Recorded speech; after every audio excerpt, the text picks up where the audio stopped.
এর পূর্বের ক্লাসে আমরা হাবিপ্রবির প্রশ্ন বিশ্লেষণ করেছিলাম এবং দেখার চেষ্টা করেছিলাম কোন টপিকগুলো তোমাদের জন্য গুরুত্বপূর্ণ, এবং সর্বশেষে একটা সাজেশন দিয়েছিলাম যে এই টপিকগুলো পড়ে অবশ্যই তোমাদেরকে পড়ে যেতে হবে এই শেষ মুহূর্তে। আজকের ক্লাসে আমরা 50টি এমসিকিউর মাধ্যমে হাবিপ্রবির যেই সাজেশনগুলোকে তোমাদেরকে দিয়েছিলাম যে এই টপিকগুলো পড়ো, এই টপিকগুলো তোমাদের জন্য গুরুত্বপূর্ণ, সেই টপিকগুলো দেখার চেষ্টা করব।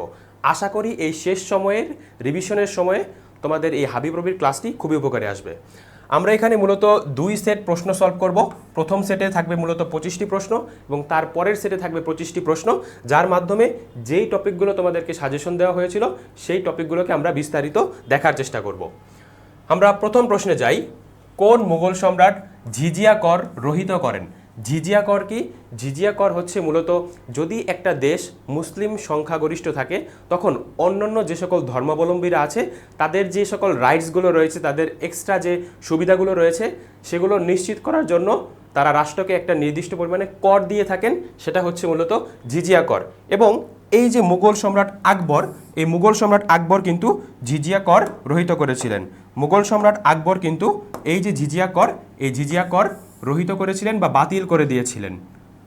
ঠিক আছে, কিন্তু পরবর্তীতে এসে আবার আওরঙ্গজেব, তিনি যেহেতু কিছুটা ধর্মের প্রতি অনুরাগ ছিলেন, পরবর্তীতে তিনি এসে কিন্তু আবার জিজিয়া কর মূলত পুনরায় চালু করেছিলেন। আমরা হুমায়ুনকে জানি, তিনি বাংলাকে জান্নাতাবাদ নামকরণ করেছিলেন। অপরদিকে শাহজাহান তার যে স্থাপত্য শিল্প, স্থাপত্য শিল্পের ভূমিকার জন্য তিনি মূলত প্রিন্স অফ বিল্ডার্স নামে আমাদের কাছে পরিচিত। এই প্রশ্নটি এসেছিল মূলত আমরা দিয়েছি প্রাচীন বাংলার শাসনামল থেকে, কারণ আমরা দেখেছিলাম যে প্রাচীন বাংলার শাসনামল থেকে হাবিপ্রবিতে প্রশ্ন এসে থাকে। আমরা যদি একটু প্রাচীন বাংলার শাসনামলের বিশেষ করে মুঘল আমলটা একটু দেখার চেষ্টা করি। হুমায়ুন তিনি ছিলেন দ্বিতীয় মুঘল সম্রাট, তিনি দ্বিতীয় মুঘল সম্রাট ছিলেন এবং হুমায়ুন বাংলার নামকরণ করেছিলেন জান্নাতাবাদ। মুঘল সম্রাট হুমায়ুন ও শের শাহের মধ্যে সংঘটিত হয় চৌসারের যুদ্ধ 1539 সালে, এবং এই যে চৌসার নামক অঞ্চলটি এটি অবস্থিত মূলত ভারতের যে বিহার রাজ্য রয়েছে এই বিহার রাজ্যে। এবং এই যুদ্ধে কিন্তু শের শাহ জয়লাভ করেছিলেন, তিনি আফগান শাসক ছিলেন। পরবর্তীতে কিন্তু তিনি ক্ষমতা দখল করেছিলেন এবং শের শাহ কিছু গুরুত্বপূর্ণ ভূমিকা পালন করেছিলেন। আমরা জানি তিনি কবুলিয়ত ও পাট্টা প্রথা চালু করেছিলেন, ঘোড়ার ডাক চালু করেছিলেন এবং গ্র্যান্ড ট্রাঙ্ক রোড নির্মাণ করেছিলেন। মুঘল সম্রাট আকবর তিনি ছিলেন মুঘল সম্রাটদের মধ্যে শ্রেষ্ঠ। তিনি দ্বীন-ই ইলাহি নামে নতুন এক ধর্মমত প্রতিষ্ঠা করেন। অনেক সময় প্রশ্ন আসে যে দ্বীন-ই ইলাহি নামে নতুন এক ধর্মমত প্রতিষ্ঠা করেন কোন মুঘল সম্রাট? তিনি বাংলা সনের প্রবর্তন করেন, এছাড়াও তিনি বাংলা ক্যালেন্ডার প্রবর্তন করেন। বাংলা নববর্ষ পহেলা বৈশাখের প্রবর্তক ছিলেন মুঘল সম্রাট আকবর। আকবরের অর্থমন্ত্রী ছিল মূলত টোডরমল। যেহেতু তিনি অর্থমন্ত্রী ছিলেন তাই আমরা সহজেই বুঝতে পারি যে রাজস্ব সংক্রান্ত যে জিনিসগুলো ছিল এর সাথে কিন্তু টোডরমলের সংশ্লিষ্টতা ছিল। ঐতিহাসিক আইনি আকবর নামে একটি গ্রন্থ রচয়িতা করেছিলেন এবং এই গ্রন্থটি রচনা করেছিলেন মূলত আবুল ফজল, যিনি মূলত মুঘল সম্রাট আকবরের সভাসদ ছিলেন। আমরা যদি শাহজাহান নিয়ে একটু পড়াশোনার চেষ্টা করি, শিল্প সংস্কৃতির বিকাশে সম্রাট শাহজাহানের পৃষ্ঠপোষকতার স্বীকৃতি হিসেবে তাকে প্রিন্স অফ বিল্ডার্স হিসেবে আখ্যায়িত করা হয়। সম্রাট শাহজাহানের অমর সৃষ্টি হচ্ছে কোহিনূর হীরা ও মণিমুক্তা খচিত ময়ূর সিংহাসন। সম্রাট শাহজাহান দিল্লিতে লাল কেল্লা, জামি মসজিদ, দিওয়ানি আম, দিওয়ানি খাস, আগ্রায় মতি মসজিদ এবং লাহোরে সালিমার উদ্যান নির্মাণ করেছিলেন। পরবর্তীতে যদি দেখি একটু মুঘল সম্রাট আওরঙ্গজেব নিয়ে, তিনি পুনরায় জিজিয়া কর চালু করেছিলেন এবং তিনি জিন্দাপীর নামে খ্যাত ছিলেন। কেন তাকে জিন্দাপীর ডাকা হতো? মূলত তিনি ইসলাম ধর্মের প্রতি অনুরাগী ছিলেন এবং খুবই সহজ সরল জীবনযাপন করতেন, এজন্য তাকে জিন্দাপীর নামে আখ্যায়িত করা হতো। সম্রাট শাহজাহান তার পুত্র আওরঙ্গজেবকে যোগ্যতার স্বীকৃতিস্বরূপ আলমগীর নামে কিন্তু একটি তরবারি প্রদান করেছিলেন। আমরা প্রাচীন আমল থেকে একটু দেখার চেষ্টা করলাম মুঘল আমল নিয়ে। আমরা এখন দ্বিতীয় প্রশ্নে যাচ্ছি। কোন বিদেশি সাংবাদিক 1971 সালে পূর্ব পাকিস্তানি বর্বরতার খবর সর্বপ্রথম বহির্বিশ্বে প্রচার করেন? এখানে যিনি মার্ক টালি রয়েছেন তিনি ছিলেন 1971 সালের মুক্তিযুদ্ধের সময় নয়াদিল্লিতে নিযুক্ত যে বিবিসির তিনি করেসপন্ডেন্ট বা সাংবাদিক ছিলেন। অপরদিকে এখানে যে সাইমন ড্রিং রয়েছে, সাইমন ড্রিং মূলত সেই সময়ে ডেইলি টেলিগ্রাফে কর্মরত ছিলেন। ডেইলি টেলিগ্রাফ নামক একটি সংবাদ পত্রিকায় কর্মরত ছিলেন এবং তিনি সর্বপ্রথম কিন্তু এই যে বহির্বিশ্বে পাকিস্তানি বর্বরতার খবর প্রকাশ করেছিলেন। তিনি 25শে মার্চ মূলত হোটেল ইন্টারকন্টিনেন্টাল এখানে লুকিয়েছিলেন এবং যাবতীয় তথ্যাদি কালেক্ট করেছিলেন এবং 30শে মার্চ সেটি কিন্তু তিনি বহির্বিশ্বে প্রকাশ করেছিলেন। আমরা যদি একটু অ্যান্থনি ম্যাসকারেনহাস নিয়ে একটু পড়াশোনার চেষ্টা করি, 1971 সালে তিনি ঢাকায় কর্মরত পাকিস্তানি মর্নিং নিউজ পত্রিকার সাংবাদিক ছিলেন। লন্ডনে আত্মগোপন করে সানডে টাইমস পত্রিকায় বাংলাদেশে পাক বাহিনীর গণহত্যার তথ্য বিশ্ববাসীর কাছে প্রকাশ করেছিলেন এবং তার বিখ্যাত দুইটি বই আছে বাংলাদেশ নিয়ে, এক হচ্ছে দ্য রেপ অফ বাংলাদেশ এবং দ্বিতীয় হচ্ছে বাংলাদেশ এ লিগাসি অফ ব্লাড। অপরদিকে মার্ক টালি সম্পর্কে আমরা বলেছি যে মার্ক টালি নয়াদিল্লিতে নিযুক্ত বিবিসির সাংবাদিক ছিলেন। আর্চার কেন্ট ব্লাড, তারও একটু ভূমিকা ছিল মহান মুক্তিযুদ্ধের সময়। আমরা একটু দেখি, আর্চার কেন্ট ব্লাড মুক্তিযুদ্ধের সময় পূর্ব পাকিস্তানে আমেরিকার কনসুলার জেনারেল ছিলেন। পাকিস্তানি হানাদার বাহিনীর বিরুদ্ধে আমেরিকা ব্যবস্থা না নেওয়ায় 1971 সালের 6 এপ্রিল তিনি একটি বেতার বার্তা পাঠান যা মূলত ব্লাড টেলিগ্রাম নামে পরিচিত। তার উল্লেখযোগ্য বই হচ্ছে the cruel birth of Bangladesh. অনেক সময় প্রশ্ন আসে যে দ্য ক্রুয়েল বার্থ অফ বাংলাদেশের মূলত রচয়িতাকে আর্চার কেন্ট ব্লাড, ঠিক আছে। এবং এই যে তথ্যটি এটা ছিল মূলত অ্যান্থনি ম্যাসকারেনহাস নিয়ে। অনেক সময় প্রশ্ন আসে যে দ্য রেপ অফ বাংলাদেশ বা বাংলাদেশের লিগাসি অফ ব্লাড, এই বইটির রচয়িতাকে, উত্তর হবে অ্যান্থনি ম্যাসকারেনহাস। আমরা এখন 3 নং প্রশ্নে যাচ্ছি। আমরা দেখেছিলাম যে হাবিপ্রবিতে বিভিন্ন মানচিত্র রিলেটেড প্রশ্ন করে। ধরো এই বিগত বছরের প্রশ্ন এসেছিল যে ডেনমার্কের অবস্থান কোথায় বা ডেনমার্কের মালিকানা কোন দেশের, এই রকম বিভিন্ন যে সকল বিরোধপূর্ণ দ্বীপ রয়েছে এগুলো থেকে প্রশ্ন আসতে পারে। স্পার্টলি দ্বীপপুঞ্জ কোথায় অবস্থিত? এই যে স্পার্টলি দ্বীপপুঞ্জ, এই স্পার্টলি দ্বীপপুঞ্জ মূলত অবস্থিত দক্ষিণ চীন সাগরে। দক্ষিণ চীন সাগরে মূলত স্পার্টলি দ্বীপপুঞ্জ অবস্থিত। আমরা জানি যে দক্ষিণ চীন সাগরে কিন্তু চীন একটি সীমারেখা দিয়েছে যার নাম হচ্ছে মূলত 9 ড্যাশ লাইন।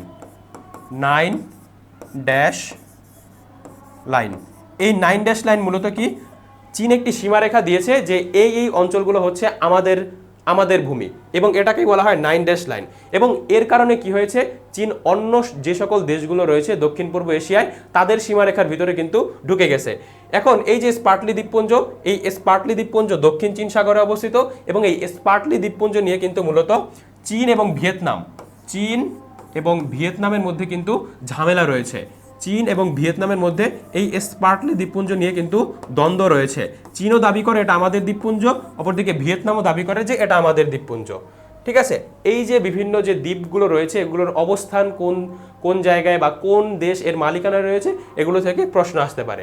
এখন আমরা যদি একটু বিশ্বের যে গুরুত্বপূর্ণ দ্বীপগুলো রয়েছে সেগুলো সম্পর্কে একটু দেখার চেষ্টা করি। ডেনমার্কের অবস্থান মূলত উত্তর আটলান্টিক মহাসাগরে এবং ডেনমার্কের মালিকানা কিন্তু ডেনমার্কের অধীনে, ঠিক আছে। ডেনমার্ক যে এখানে ডেনমার্ক হবে না, এখানে হবে গ্রিনল্যান্ড। এখানে হবে মূলত গ্রিনল্যান্ডের অবস্থান মূলত উত্তর আটলান্টিক মহাসাগরে এবং এর মালিকানা রয়েছে মূলত ডেনমার্ক। ফকল্যান্ড দ্বীপটির অবস্থান মূলত আটলান্টিক মহাসাগরে এবং এর মালিকানা রয়েছে মূলত ব্রিটেন। এবং এই যে ফকল্যান্ড দ্বীপটি রয়েছে, এই ফকল্যান্ড দ্বীপ নিয়ে কিন্তু আর্জেন্টিনা এবং ব্রিটেনের মধ্যে একটি যুদ্ধ সংঘটিত হয়েছিল 1982 সালে কিন্তু এই যে ফকল্যান্ড দ্বীপ এটা নিয়ে আর্জেন্টিনা এবং ব্রিটেনের মধ্যে যুদ্ধ সংঘটিত হয়েছিল, যেটাতে মূলত ব্রিটেন জয়লাভ করেছিল এবং তারপর থেকে এই ফকল্যান্ড দ্বীপের মালিকানা রয়েছে মূলত ব্রিটেনের কাছে। হাওয়াই দ্বীপপুঞ্জের অবস্থান মূলত প্রশান্ত মহাসাগরে এবং এর মালিকানা রয়েছে মূলত যুক্তরাষ্ট্র। আবু মুসা দ্বীপ পারস্য উপসাগরে অবস্থিত এবং এই আবু মুসা দ্বীপের মালিকানা রয়েছে ইরান।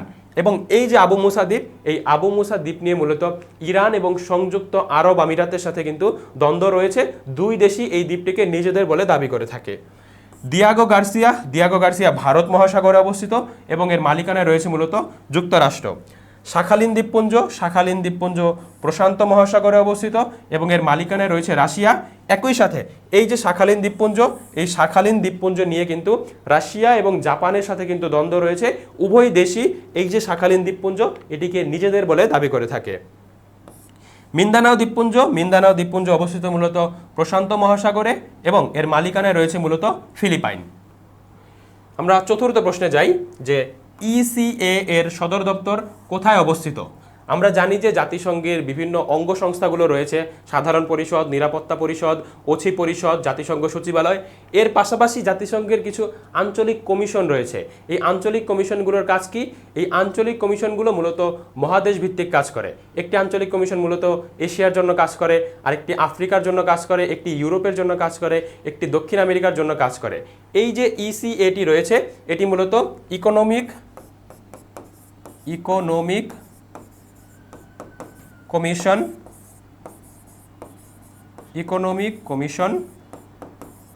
For Africa. এই ইকোনমিক কমিশন মূলত আফ্রিকার যে দেশগুলো রয়েছে এটার জন্য মূলত কাজ করে থাকে, এবং আফ্রিকার দেশগুলোর মধ্যে অর্থনৈতিক প্রবৃদ্ধি কিভাবে করা যায়, কিভাবে অর্থনৈতিক যে বৈষম্য রয়েছে এগুলো কিভাবে নিরসন করা যায়, এটার জন্য ইসিএ বা ইকোনমিক কমিশন ফর আফ্রিকা কাজ করে থাকে। এবং এটির সদর দপ্তর অবস্থিত মূলত আদ্দিস আবাবায়। আদ্দিস আবাবা কোন জায়গায়? আদ্দিস আবাবা হচ্ছে মূলত আফ্রিকার দেশ ইথিওপিয়ার রাজধানী। আফ্রিকার দেশ ইথিওপিয়ার রাজধানী হচ্ছে আদ্দিস আবাবা। এবং এই ইসিএ বা ইকোনমিক কমিশন ফর আফ্রিকার সদর দপ্তর অবস্থিত আদ্দিস আবাবায়, যেটি মূলত ইথিওপিয়ার রাজধানী। অপরদিকে এই যে নাইরোবি রয়েছে, নাইরোবি মূলত কেনিয়ার রাজধানী। নাইরোবি মূলত কেনিয়ার রাজধানী। ডাকার মূলত সেনেগালের রাজধানী। ডাকার সেনেগালের রাজধানী। এবং এই যে সেনেগাল দেশটি রয়েছে, আমরা জানি যে সেনেগাল হচ্ছে প্রথম দেশ যেটি মূলত বাংলাদেশকে স্বীকৃতি দিয়েছিল আফ্রিকার দেশ হিসেবে। আফ্রিকার দেশ হিসেবে সেনেগাল হচ্ছে প্রথম দেশ যেটি বাংলাদেশকে স্বীকৃতি দিয়েছিল। অপরদিকে কায়রো হচ্ছে মূলত মিশরের রাজধানী। এটা তোমরা সবাই জানো। এখন জাতিসংঘের যে আঞ্চলিক কমিশনগুলো রয়েছে এই কমিশনগুলো নিয়ে আমরা একটু দেখি চলো। ইসিই নামে হচ্ছে United Nations Economic Commission for Europe, অর্থাৎ ইউরোপের যে সকল দেশসমূহ রয়েছে তাদের ভিতরে যে অর্থনৈতিক বৈষম্য, অর্থনৈতিক প্রবৃদ্ধি এগুলো নিরসন করার জন্য জাতিসংঘের যে আঞ্চলিক কমিশনটি কাজ করে সেটার নাম হচ্ছে ইসিই বা ইকোনমিক কমিশন ফর ইউরোপ। এবং এর সদর দপ্তর অবস্থিত মূলত জেনেভা, সুইজারল্যান্ডে। ইসিএ যেটা আমরা দেখলাম ইকোনমিক কমিশন ফর আফ্রিকা, এর সদর দপ্তর অবস্থিত আদ্দিস আবাবা, ইথিওপিয়ায়। ECLAC United Nations Economic Commission for Latin America and the Caribbean, অর্থাৎ ল্যাটিন আমেরিকা বা দক্ষিণ আমেরিকা যেটি রয়েছে মহাদেশ এবং ক্যারিবিয়ান অঞ্চলে যে সকল দেশ রয়েছে তাদের সাথে অর্থনৈতিক প্রবৃদ্ধি, অর্থনৈতিক বৈষম্য বা অর্থনৈতিক যে বৃদ্ধি করা যায় কিভাবে, এই জিনিসগুলো নিয়ে ইসিএলএসি মূলত জাতিসংঘের এই আঞ্চলিক কমিশনটি কাজ করে থাকে। এবং এর সদর দপ্তর অবস্থিত সান্তিয়াগো, যেটি মূলত চিলির রাজধানী।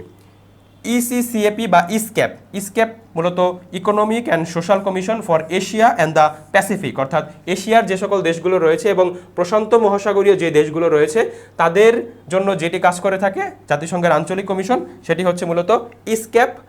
এবং এর যে সদর দপ্তর এটি অবস্থিত মূলত ব্যাংককে, যেটি মূলত থাইল্যান্ডের রাজধানী।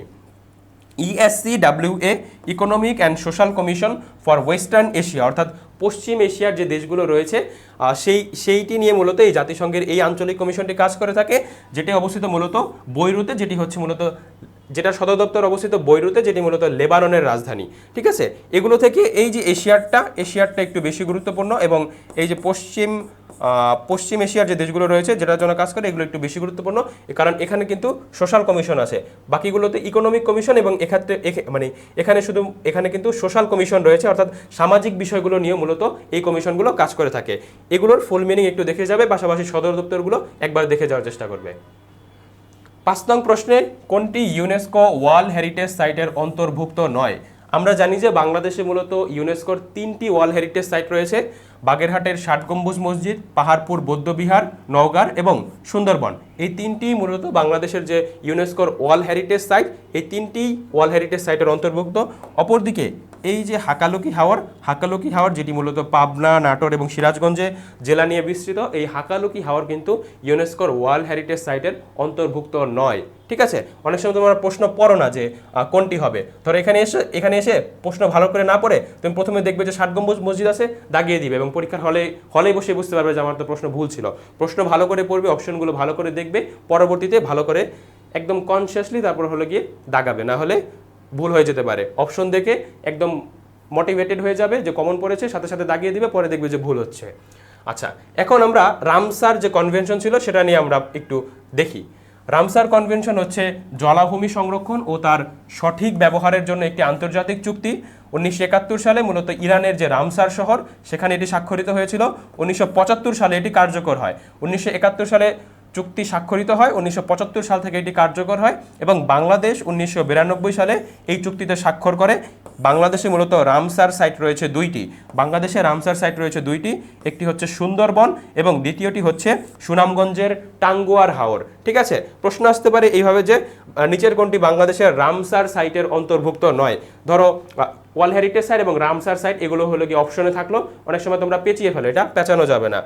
আবার এরকমভাবে প্রশ্ন আসতে পারে নিচের কোনটি একই সাথে বাংলাদেশের রামসার সাইট এবং ওয়ার্ল্ড হেরিটেজ সাইটের অন্তর্ভুক্ত, উত্তর হবে কিন্তু সুন্দরবন। এই প্রশ্নগুলো একটু দেখে যাবে, কারণ আমরা দেখেছিলাম যে প্রত্নতত্ত্ব থেকে কিন্তু যে দিনাজপুরের যে হাবিপ্রবি রয়েছে, হাবিপ্রবিতে কিন্তু প্রশ্ন আসে। সুতরাং প্রত্নতত্ত্ব বাংলাদেশের যে প্রত্নতাত্ত্বিক স্থানগুলো রয়েছে সেগুলো থেকে খুব ভালোভাবে তোমাকে একটু দেখে যেতে হবে। পরবর্তীতে আমরা 6 নং প্রশ্নে যাই। ডাউকি ফল্টের ভূমিকম্পের পর কোন নদী তার গতিপথ পরিবর্তন করে? ডাউকি ফল্ট কি? আমরা জানি যে কখন ভূমিকম্প হয়। ভূমিকম্প হয় যে মাটির নিচে যে প্লেটগুলো রয়েছে, এই প্লেটগুলো আমরা জানি যে সবসময় মুভমেন্ট করে, সবসময় চলাচল করে। তো যখন একটা প্লেটের সাথে আরেকটা প্লেটের সংঘর্ষ হয় তখন কিন্তু সেই স্থানে ভূমিকম্প সংঘটিত হয়। এই যে ডাউকি ফল্ট, এটি একটি টেকটনিক প্লেট যেটির অবস্থান মূলত বাংলাদেশের ঠিক ওপরে, অর্থাৎ আসাম যে রয়েছে ভারতের, এই আসামের দিকে কিন্তু এই ডাউকি ফল্টের অবস্থান। এই যে ডাউকি ফল্টের সংঘর্ষের ফলে কিন্তু 1787 সালে কিন্তু একটি ভূমিকম্প সংঘটিত হয়েছিল, যার ফলে কিন্তু বাংলাদেশের যে ব্রহ্মপুত্র নদ সেটির কিন্তু গতিপথ পরিবর্তন হয়ে গিয়েছিল। এখানে নদ হবে, ব্রহ্মপুত্র নদের কিন্তু গতিপথ পরিবর্তন হয়ে গিয়েছিল এবং ব্রহ্মপুত্র নদ দুই ভাগে ভাগ হয়ে গিয়েছিল। একটি মূলত পুরাতন ব্রহ্মপুত্র নামে এবং অপরটি যমুনা নদী নামে প্রবাহিত হতে শুরু করে। এই ডাউকি ফল্টের ফলে ব্রহ্মপুত্র নদের গতিপথ পরিবর্তন হয়ে গিয়েছিল। হাবিপ্রবিতে আমরা দেখেছিলাম যে নদ নদী থেকে দুইটি প্রশ্ন এসেছিল, এই জন্য এই যে প্রশ্নটি এটা তোমাদেরকে দেওয়া হয়েছিল। নদ নদী রিলেটেড যে তথ্যগুলো আছে সেটা তোমাদেরকে একটু দেখে যেতে হবে। ক্লাসটা একবার দেখতে পারো, পাশাপাশি ডাইজেস্টটা পুরোপুরি সলভ করবে যে বিগত বছরের প্রশ্নগুলো ছিল। পাশাপাশি তোমাদের যে নদ নদীর ক্লাসের উপর পরীক্ষা হয়েছে সেই পরীক্ষাগুলো আবার রিক্যাপ দেওয়ার চেষ্টা করবে, তাহলে দেখবে যে নদ নদীর যে টপিকটি রয়েছে সেটি তোমাদের ক্লিয়ার হয়ে যাবে। এখন আমরা নদ নদীর যে উৎপত্তি স্থল এগুলো একটু পড়াশোনা করার চেষ্টা করি। পদ্মা নদীর উৎপত্তি স্থল হিমালয়ের গঙ্গোত্রী হিমবাহ থেকে এবং এটি বাংলাদেশে প্রবেশ করেছে চাঁপাইনবাবগঞ্জ জেলা দিয়ে। মেঘনা নদীর উৎপত্তি স্থল হচ্ছে আসামের নাগামণিপুরের লুসাই পাহাড় থেকে এবং এই যে মেঘনা নদী বাংলাদেশে প্রবেশ করেছে মূলত সিলেট জেলা দিয়ে।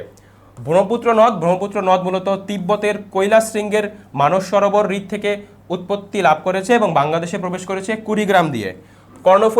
কর্ণফুলী নদী মূলত মিজোরামের যে লুসাই পাহাড়, এই লুসাই পাহাড় থেকে মূলত উৎপত্তি লাভ করেছে এবং বাংলাদেশে প্রবেশ করেছে মূলত রাঙামাটি দিয়ে। করতোয়া নদী সিকিমের যে পার্বত্য অঞ্চল সেখান থেকে উৎপত্তি লাভ করেছে এবং বাংলাদেশে প্রবেশ করেছে মূলত পঞ্চগড় জেলা দিয়ে। তিস্তা নদী সিকিমের পার্বত্য অঞ্চল থেকে উৎপত্তি লাভ করেছে এবং বাংলাদেশে প্রবেশ করেছে মূলত নীলফামারী দিয়ে। এখানে যে মেঘনা নদী মূলত যে সুরমা এবং কুশিয়ারা নদী, এটার ফলে কিন্তু মেঘনা নদী সৃষ্টি হয়েছে। সুরমা এবং কুশিয়ারার যে মিলিত স্থল সেটা প্রথম দিকে কালনী নামে প্রবাহিত হয়েছে, পরবর্তীতে মেঘনা নামে মূলত প্রবাহিত হয়েছে, এটা একটু খেয়াল রাখবে, ঠিক আছে। নাফ নদী বাংলাদেশ ও মায়ানমারের যে আরাকান পাহাড় রয়েছে সেখান থেকে উৎপত্তি লাভ করেছে এবং বাংলাদেশে প্রবেশ করেছে নাফ নদী কক্সবাজার জেলা দিয়ে। হালদা নদী খাগড়াছড়ির যে বাদনাতলি পর্বতশৃঙ্গ এটি থেকে উৎপত্তি লাভ করেছে এবং হালদা নদী বাংলাদেশে প্রবেশ করেছে খাগড়াছড়ি জেলা দিয়ে। 7 নং প্রশ্নে আমরা যাই। 2026 সালে কোন দেশ এশিয়ান গেমস আয়োজন করবে? নেপাল, চীন, ভারত নাকি জাপান? 2026 সালে এশিয়ান গেমস আয়োজন করবে মূলত জাপান এবং এই যে এশিয়ান গেমসটি মূলত অনুষ্ঠিত হবে জাপানের যে নাগোয়া নামে অঞ্চল রয়েছে, এই নাগোয়া নামক শহরটিতে মূলত এই যে এশিয়ান গেমস 2026 সালের এটি মূলত অনুষ্ঠিত হবে। আমরা দেখেছিলাম যে হাবিপ্রবিতে খেলাধুলা রিলেটেড বেসিক থেকেও প্রশ্ন থাকে, আবার সাম্প্রতিক থেকেও প্রশ্ন থাকে, সুতরাং এই জিনিসগুলো একটু ভালো করে দেখে যেতে হবে, ঠিক আছে। 8 নং প্রশ্নে আমরা যাই। প্রথমে অলিম্পিক খেলা কোথায় শুরু হয়েছিল? আমরা জানি যে প্রথমে অলিম্পিক খেলা শুরু হয়েছিল মূলত গ্রিসে এবং তখন যারা এই অলিম্পিকে জয়লাভ করতো তাদেরকে মূলত জলপাই যে গাছটি রয়েছে এই গাছের যে ফুল রয়েছে বা পাতা রয়েছে সেটা দিয়ে একটা মালা বানানো হতো এবং সেটা তাদেরকে উপহার হিসেবে দেওয়া হতো। সুতরাং এই যে অলিম্পিক খেলা প্রথম অনুষ্ঠিত হয়েছিল মূলত গ্রিসে।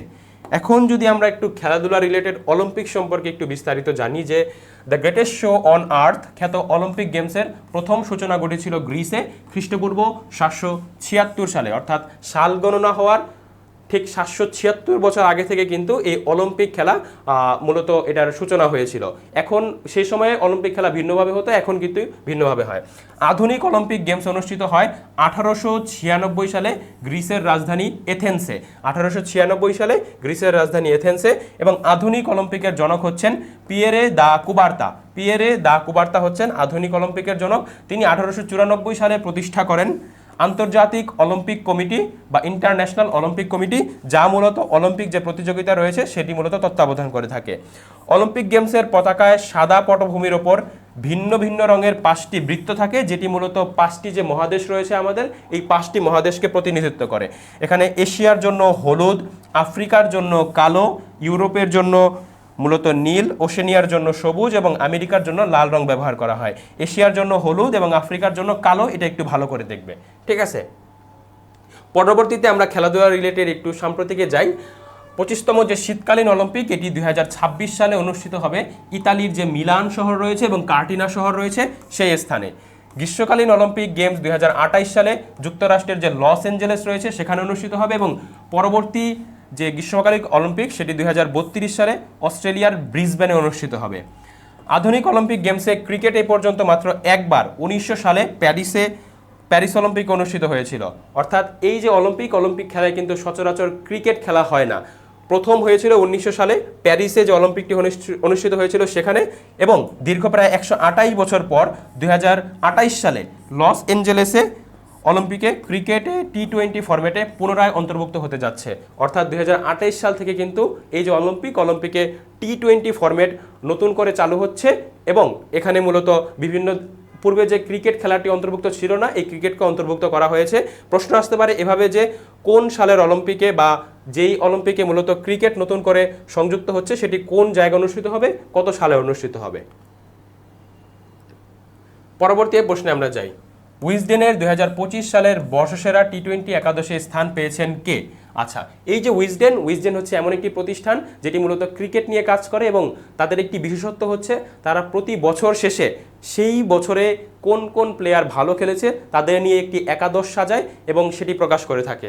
এবং এই যে উইজডেন 2015 সালের যে যারা ভালো খেলেছিল তাদেরকে নিয়ে একটি একাদশ প্রকাশ করেছে, যেখানে স্থান পেয়েছে বাংলাদেশের যে মুস্তাফিজুর রহমান, সেখানে এই যে 11 জনের ভিতরে স্থান পেয়েছে। এই প্রশ্নটি ছিল খেলাধুলা রিলেটেড সাম্প্রতিক থেকে। 10 নং প্রশ্নে আমরা যাই।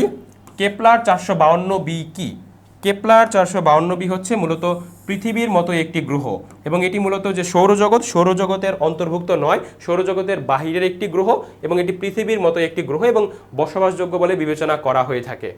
অন্য অপশনগুলোর সাথে এটি মূলত যাচ্ছে না। 11 নং প্রশ্নে বায়ুমণ্ডলের কোন স্তরে বেতার তরঙ্গ প্রতিফলিত হয়? আচ্ছা, এখানে যে ট্রপোস্ফিয়ার রয়েছে এটিকে মূলত আবহাওয়া মণ্ডলও বলা হয়ে থাকে। ট্রপোস্ফিয়ারকে আবহাওয়া মণ্ডলও বলা হয়ে থাকে। আবহাওয়া মণ্ডল কেন এটিকে আবহাওয়া মণ্ডল বলা হয়? কারণ এই যে আবহাওয়ার যে সকল উপাদান, বায়ুপ্রবাহ, বারিপাত, বৃষ্টিপাত, শিশিরপাত, এই জিনিসগুলো কিন্তু এই ট্রপোস্ফিয়ারে মূলত সংগঠিত হয়। এই জন্য ট্রপোস্ফিয়ারকে আবহাওয়া মণ্ডলও বলা হয়। এটি হচ্ছে বায়ুমণ্ডলের সর্বনিম্ন স্তর, ঠিক আছে, এটি বায়ুমণ্ডলের সর্বনিম্ন স্তর।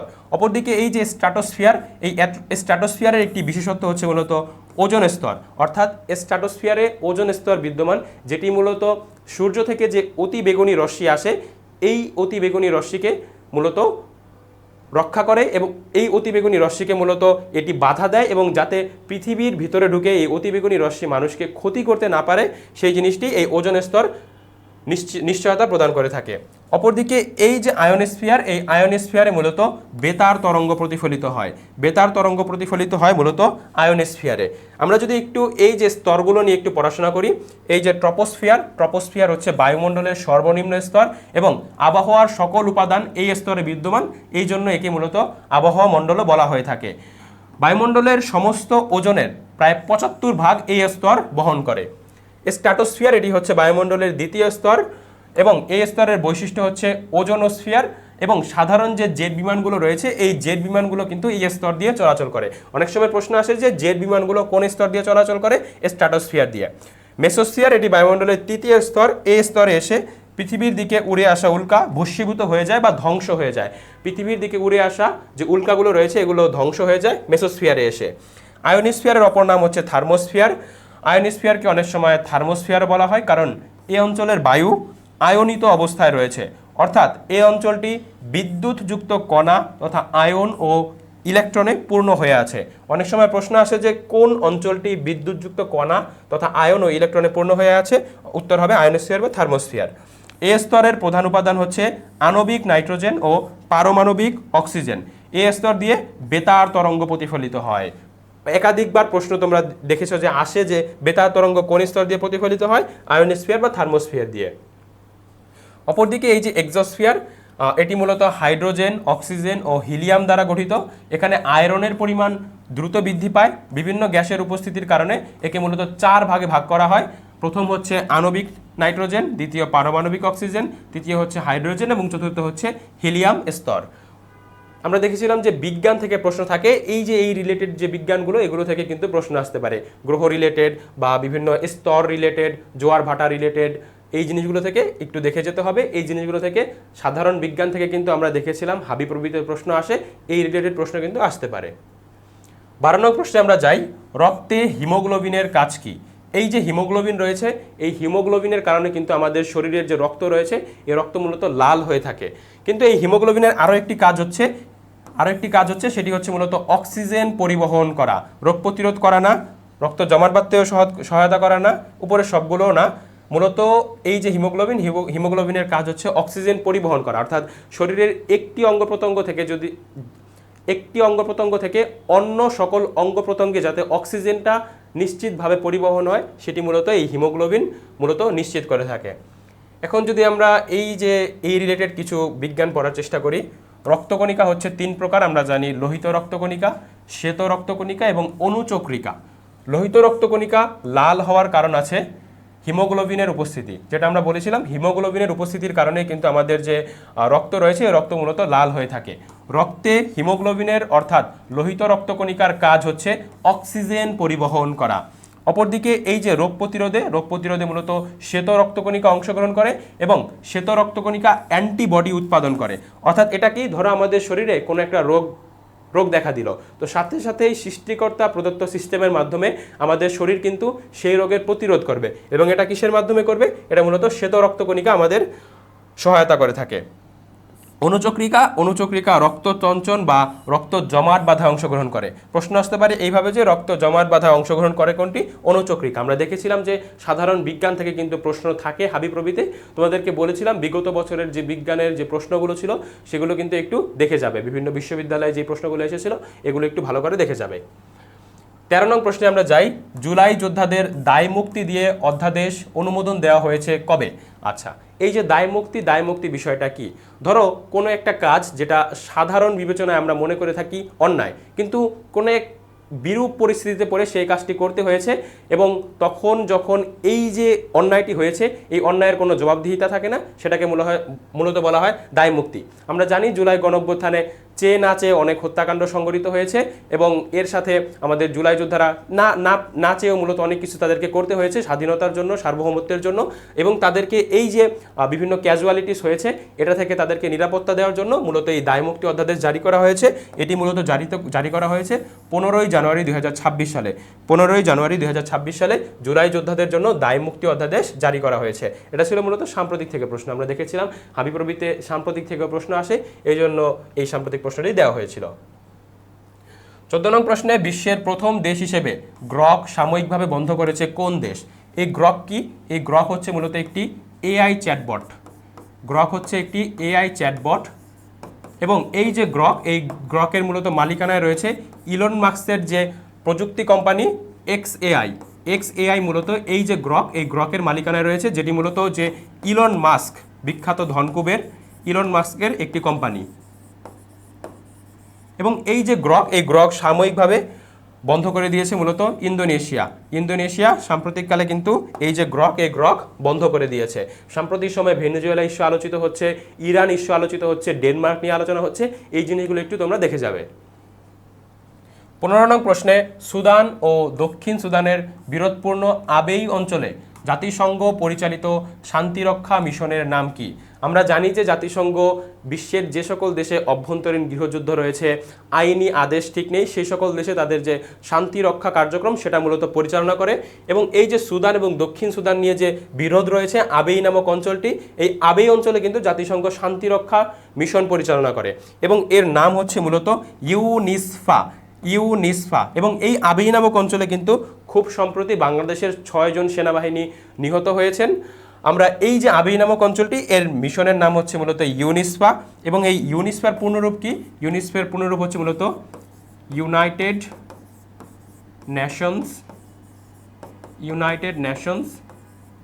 ইন্টেরিম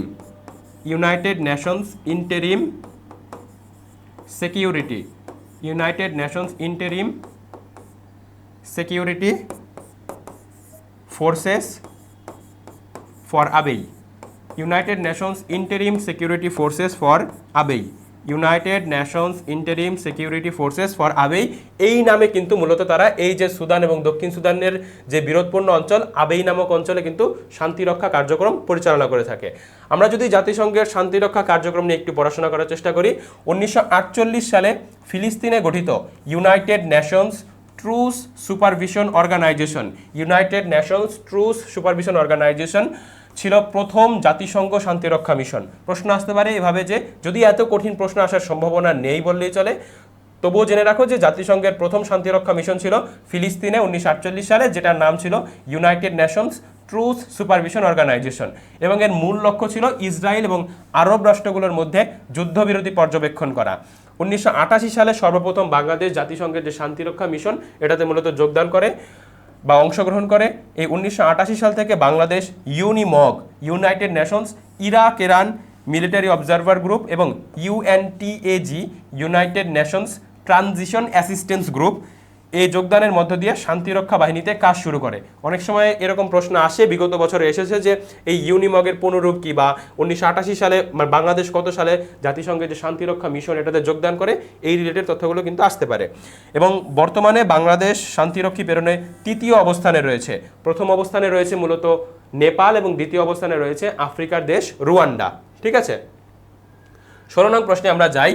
দিনাজপুরের পুরাতন নাম কি? আমরা দেখেছিলাম হাবিপ্রবিতে ভৌগোলিক উপনাম থেকে কিন্তু প্রশ্ন থাকে। তো এই যে দিনাজপুরের পূর্ব নাম হচ্ছে মূলত গন্ডোয়ানা ল্যান্ড। অপরদিকে এই যে ফাতেহাবাদ এটি হচ্ছে মূলত ফরিদপুরের পূর্ব নাম। ফাতেহাবাদ হচ্ছে মূলত ফরিদপুরের পূর্ব নাম। বরেন্দ্রভূমি হচ্ছে মূলত উত্তরবঙ্গের পূর্ব নাম। এবং এই যে সুবর্ণগ্রাম হচ্ছে মূলত সোনারগাঁওয়ের পূর্ব নাম।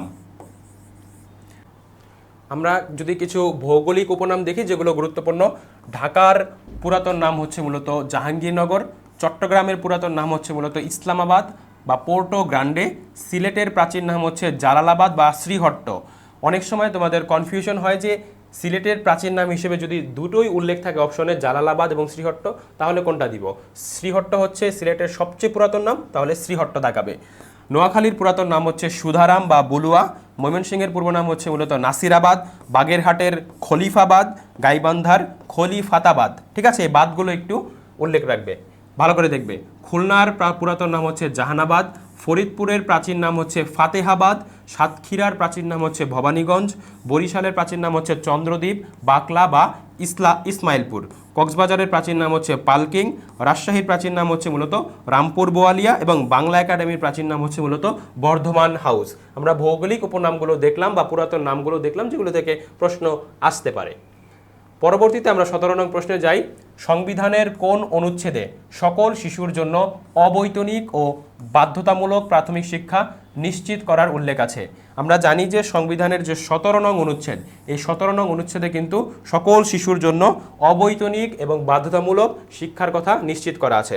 অপরদিকে এই যে 28 নং অনুচ্ছেদ, এই 28 নং অনুচ্ছেদে মূলত দুইটা জিনিস উল্লেখ আছে। এক হলো ধর্ম প্রবৃত্তি কারণে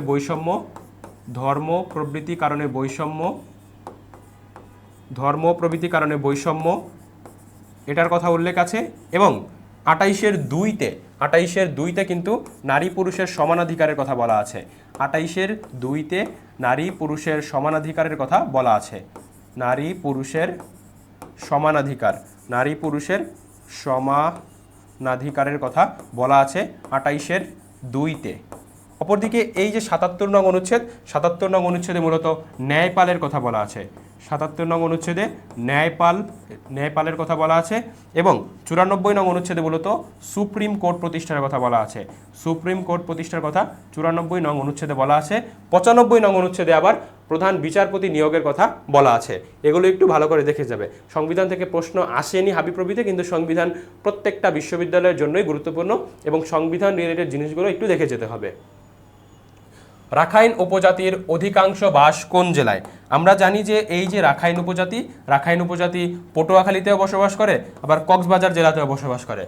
প্রশ্নে তুমি দেখো যে এখানে বলেছে যে অধিকাংশ বাস কোন জেলায়, অর্থাৎ এই যে রাখাইন উপজাতিরা তারা সবচেয়ে বেশি কোন জেলায় বসবাস করে? রাখাইন উপজাতিরা সবচেয়ে বেশি বসবাস করে মূলত কক্সবাজার জেলায়। কক্সবাজার জেলায় তারা সবচেয়ে বেশি বসবাস করে। অনেক সময় প্রশ্ন তোমরা ভালোভাবে পড়ো না, যার কারণে বুঝতে পারো না যে কোনটা দাগাবে। ভালো করে প্রশ্ন পড়ে তারপর উত্তর দেখবে। পরবর্তীতে 19 নং প্রশ্নে যাই। 12 মাসে বছর ও 30 দিনে মাস গণনারীতি কাদের? আমরা জানি যে এই যে 12 মাসে বছর এবং 30 দিনে যে মাস গণনারীতি, এটি মূলত মিশরীয়দের অবদান। 12 মাসে বছর এবং 30 দিনে মাস গণনারীতি। অপরদিকে এই যে ফিনিশীয়রা মূলত লেবানন পর্বত এবং ভূমধ্যসাগর এর মধ্যবর্তী অবস্থানে তারা বসবাস করত। যেহেতু এই যে লেবানন পর্বত এবং ভূমধ্যসাগরের মধ্যবর্তী স্থানে বসবাস করত, সেখানে দেখি যে আমরা সমুদ্র, একদিকে আছে ভূমধ্যসাগর এবং অপরদিকে আছে মূলত লোহিত সাগর। এই সমুদ্র থাকার কারণে তারাও, এই ফিনিশীয়রা কিন্তু মূলত ইতিহাসের শ্রেষ্ঠ জাহাজ নির্মাতা হিসেবে খ্যাতি লাভ করেছিল। ঠিক আছে, এবং এই ক্যালডীয় সভ্যতা হচ্ছে মূলত যে মেসোপটেমিয়া সভ্যতা রয়েছে, এটার যে চতুর্থ ধাপ হচ্ছে ক্যালডীয় সভ্যতা। আমরা যদি একটু সভ্যতাগুলো একটু রিক্যাপ করার চেষ্টা করি, গ্রিক ঐতিহাসিক হেরাডোটাস মিশরকে বলেছেন নীল নদের দান, অর্থাৎ নীল নদ যদি না থাকতো তাহলে কিন্তু মিশরও থাকতো না। মিশরীয়দের ইতিহাসের শ্রেষ্ঠ নির্মাতা বলা হয়, কারণ কি? কারণ মিশরীয়রা পিরামিড বা বিভিন্ন মূর্তি ভাস্কর্য এগুলো তৈরিতে খুবই খ্যাতি লাভ করেছিল। মিশরের সবচেয়ে বড় পিরামিড হচ্ছে ফারাও খুফুর পিরামিড। মিশরীয় ভাস্কর্যের সবচেয়ে বড় গৌরব হচ্ছে স্ফিংস তৈরিতে, এবং এই যে স্ফিংস হচ্ছে মূলত তার যে মুখমণ্ডল, এটা অনেকটা দেখতে সিংহের মতো, এবং তার যে বাকি অবয়বগুলো রয়েছে দেহের, এগুলো মূলত মানুষের মতো দেখতে। মিশরের সর্বশেষ সক্রিয় ফারাও ছিলেন রানী ক্লিওপেট্রা, এবং এই যে রানী ক্লিওপেট্রা তিনি সার্পেন্ট অফ দ্য নাইল বা নীল নদের সর্প নামে পরিচিত। মিশরীয়রা প্রথম লিখন পদ্ধতির উদ্ভাবন করেছিল। আমরা যে লিখি, এই লিখন পদ্ধতি সর্বপ্রথম উদ্ভাবন করেছিল মিশরীয়রা। এই যে লিখন পদ্ধতির নাম ছিল মূলত হায়ারোগ্লিফিক্স ছিল তাদের এই লিখন পদ্ধতির নাম, এবং এই হায়ারোগ্লিফিক্সের অর্থ হচ্ছে মূলত পবিত্র লিপি, যা মূলত অক্ষর ভিত্তিক চিত্রলিপি ছিল। নগর সভ্যতারও সূচনা হয় মিশরে। 12 মাসে 1 বছর 30 দিনে 1 মাস এই গণনারীতি সূচনা করে মিশরীয়রা প্রথম 365 দিনে সৌর বছর বা 1 বছর এবং সৌর পঞ্জিকা, অর্থাৎ সূর্যকে কেন্দ্র করে কিভাবে হলো গিয়ে যে ক্যালেন্ডার বানানো যায়, পঞ্জিকা মানে হচ্ছে ক্যালেন্ডার, এই ক্যালেন্ডারও তারা মূলত আবিষ্কার করে। অঙ্কশাস্ত্রে পাটিগণিত এবং জ্যামিতির উদ্ভাবন করে মিশরীয়রা। পরবর্তীতে যদি আমরা একটু ফিনিশীয় সভ্যতা নিয়ে একটু দেখি, ভূমধ্যসাগর এবং লেবানন পর্বতের মাঝে একখণ্ড সরু উপকূল অঞ্চলে ফিনিশীয় নামের ক্ষুদ্র রাষ্ট্রটি গড়ে উঠেছিল। সভ্যতার ইতিহাসে ফিনিশীয়দের পরিচয় শ্রেষ্ঠতম নাবিক বা জাহাজ নির্মাতা হিসেবে। ধ্রুবতারা দেখে তারা দিক নির্ণয় করত, এ কারণে কিন্তু ধ্রুবতারাকে অনেক সময় ফিনিশীয় তারাও বলা হয়ে থাকে। গ্রিক বীর আলেকজান্ডার ফিনিশীয় যে টায়ার নগরী ছিল এটি দখল করে এটিকে সম্পূর্ণ ধ্বংস করে দেন, আর তখনই কিন্তু ফিনিশীয় সভ্যতার পতন ঘটে। সভ্যতার ইতিহাসে ফিনিশীয়দের বড় অবদান হলো বর্ণমালা উদ্ভাবন, এবং তারা 22টি বর্ণমালা উদ্ভাবন করে। ঠিক আছে, এটা খুবই গুরুত্বপূর্ণ। অনেক সময় প্রশ্ন আসে যে সভ্যতার ইতিহাসে ফিনিশীয়দের সবচেয়ে গুরুত্বপূর্ণ অবদান কি, বা ফিনিশীয়রা যে বর্ণমালা উদ্ভাবন করেছিল সেখানে কতটি বর্ণমালা ছিল, এগুলো থেকে কিন্তু প্রশ্ন আসে। এগুলো খুব ভালো করে তোমাদেরকে দেখে যেতে হবে। পরবর্তীতে ক্যালডীয় সভ্যতা। এই ক্যালডীয় সভ্যতার স্থপতি ছিলেন সম্রাট নেবুচাঁদ নেজার, এবং ক্যালডীয়রাই সর্বপ্রথম সপ্তাহকে 7 দিনে ভাগ করে। তোমরা অনেক সময় পেঁচিয়ে ফেলো যে মাস, পরবর্তীতে যে বছর, মাস বছর করেছিল মিশরীয়রা, এবং এই যে সপ্তাহকে 7 দিনে ভাগ করেছিল মূলত ক্যালডীয়রা। প্রতিদিনকে 12 জোড়া ঘন্টায় ভাগ করার পদ্ধতিও তারা বের করে। সম্রাট নেবুচাঁদ নেজার ব্যাবিলনের ঝুলন্ত বা শূন্য উদ্যান গড়ে তুলেছিলেন, যা ইরাকে অবস্থিত। অনেক সময় প্রশ্ন থাকে যে ব্যাবিলনের ঝুলন্ত বা শূন্য উদ্যান এটা কোথায় অবস্থিত? ইরাকে অবস্থিত। Greek Mahavir Alexander the great এই মারা যান ব্যাবিলিয়নে। আমরা পরবর্তী প্রশ্নে 20 নং প্রশ্নে আমরা যাই। বিশ্ব পরিবেশ দিবস কবে পালিত হয়? আমরা জানি যে বিশ্ব পরিবেশ দিবস পালিত হয় মূলত 5ই জুন। 5ই জুন বিশ্ব পরিবেশ দিবস পালিত হয়। 9 ডিসেম্বর হচ্ছে আন্তর্জাতিক দুর্নীতি দিবস। আন্তর্জাতিক দুর্নীতি দিবস হচ্ছে 9 ডিসেম্বর। 9 ডিসেম্বর হচ্ছে আন্তর্জাতিক দুর্নীতি দিবস। 9 ডিসেম্বর হচ্ছে আন্তর্জাতিক দুর্নীতি দিবস হচ্ছে 9 ডিসেম্বর। আন্তর্জাতিক দুর্নীতি দিবস হচ্ছে 9 ডিসেম্বর। অপরদিকে আমি শুধু দুর্নীতি দিবস লিখছি এখানে, তোমরা একটু বুঝে নিও। আমি শুধু দুর্নীতি দিবস এখানে লিখছি যে আন্তর্জাতিক দুর্নীতি দিবস হচ্ছে মূলত 9 ডিসেম্বর। অপরদিকে 1 ডিসেম্বর হচ্ছে মূলত বিশ্ব এইডস দিবস। বিশ্ব এইডস দিবস হচ্ছে মূলত 1 ডিসেম্বর। বিশ্ব এইডস দিবস হচ্ছে মূলত 1 ডিসেম্বর। 15ই সেপ্টেম্বর হচ্ছে আন্তর্জাতিক গণতন্ত্র দিবস। আমি শুধু গণতন্ত্র দিবস লিখছি, তোমরা একটু বুঝে নিও। আন্তর্জাতিক গণতন্ত্র দিবস হচ্ছে মূলত 15ই সেপ্টেম্বর। অপরদিকে 5ই জুন হচ্ছে বিশ্ব পরিবেশ দিবস। এখন আমরা যদি একটু দিবস নিয়ে পড়াশোনা করি, আন্তর্জাতিক নারী দিবস হচ্ছে মূলত 8ই মার্চ। বিশ্ব স্বাস্থ্য দিবস হচ্ছে 7ই এপ্রিল। কারণ কি, এই যে আমরা জানি যে বিশ্ব স্বাস্থ্য নিয়ে একটা সংস্থা কাজ করে জাতিসংঘের, সেটি হচ্ছে মূলত WHO বা ওয়ার্ল্ড হেলথ অর্গানাইজেশন। এটি প্রতিষ্ঠিত হয়েছিল 1948 সালের 7ই এপ্রিল। 1948 সালের 7ই এপ্রিল এটি প্রতিষ্ঠিত হয়েছিল। যেহেতু এটি 7ই এপ্রিল প্রতিষ্ঠিত হয়েছিল, এজন্য বিশ্ব স্বাস্থ্য দিবস পালিত হয় 7ই এপ্রিল। আন্তর্জাতিক অলিম্পিক দিবস হচ্ছে মূলত 11ই জুলাই। আন্তর্জাতিক আদিবাসী দিবস হচ্ছে 9ই আগস্ট। আন্তর্জাতিক মানবাধিকার দিবস হচ্ছে 10ই ডিসেম্বর এবং 1948 সালের 10ই ডিসেম্বর জাতিসংঘের যে মানবাধিকার সনদ সেটি মূলত স্বাক্ষরিত হয়েছিল। জাতিসংঘ দিবস 24শে অক্টোবর। 1945 সালের 24শে অক্টোবর আমরা জানি জাতিসংঘ প্রতিষ্ঠিত হয়েছিল। 21 নং প্রশ্নে আমরা যাই। বাংলাদেশে মশলা গবেষণা কেন্দ্রের অবস্থান কোথায়? বাংলাদেশে একটি মশলা গবেষণা কেন্দ্র রয়েছে, যেটি মূলত বগুড়া জেলার যে শিবগঞ্জ উপজেলা রয়েছে, বগুড়া জেলার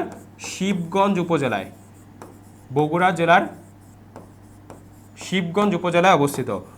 বগুড়া জেলার শিবগঞ্জ উপজেলায় অবস্থিত এবং এটি বাংলাদেশের একমাত্র মশলা গবেষণা কেন্দ্র। অনেক সময় প্রশ্ন থাকে জাতীয় বিষয়াবলী থেকে, আমরা দেখেছিলাম, এই জন্য এই প্রশ্নটি তোমাদেরকে দেওয়া হয়েছিল।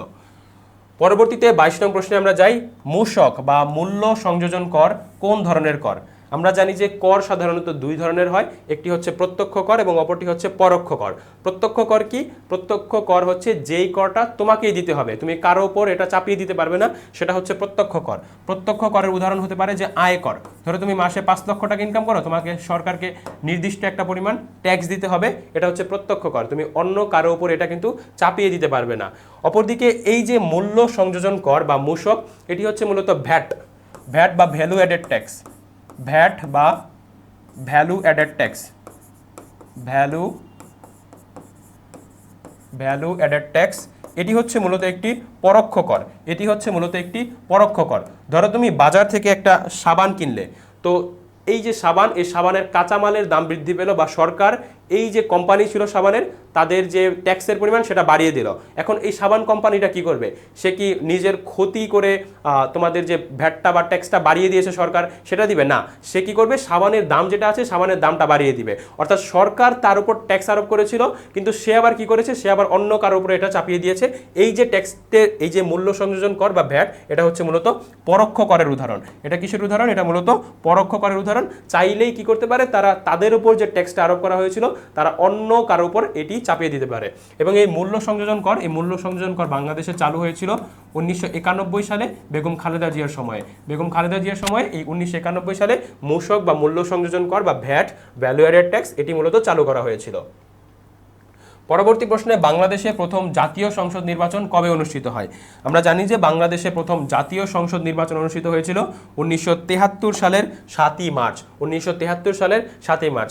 যেহেতু সামনে নির্বাচন রিলেটেড বিভিন্ন প্রশ্ন আসতে পারে, যে নির্বাচন কমিশনের গঠনের কথা কত নং অনুচ্ছেদে বলা আছে, বাংলাদেশের প্রথম জাতীয় সংসদ নির্বাচন কবে অনুষ্ঠিত হয়েছে, এরপরে যে ত্রয়োদশ জাতীয় সংসদ নির্বাচন অনুষ্ঠিত হবে সেটি কবে অনুষ্ঠিত হবে, বিশ্বের প্রথম কোথায় যেহেতু আমাদের গণভোট আয়োজিত হবে, বিশ্বের প্রথম কোথায় গণভোট আয়োজিত হয়েছে, গণভোটের ইংরাজি প্রতিশব্দ কি, এই জিনিসগুলো থেকে কিন্তু প্রশ্ন আসতে পারে। এগুলো একটু ভালো করে তোমাকে দেখে যেতে হবে।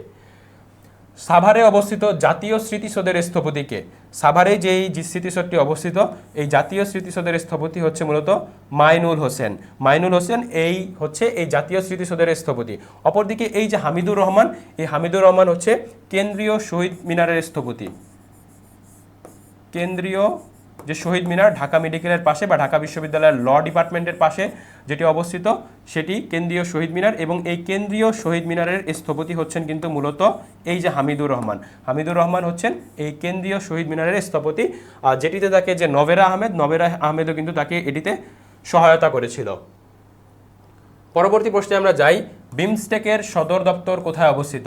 বিমস্টেক কি? বিমস্টেক হচ্ছে মূলত Bay of Bengal Initiative for multi sectoral technical and Economic cooperation.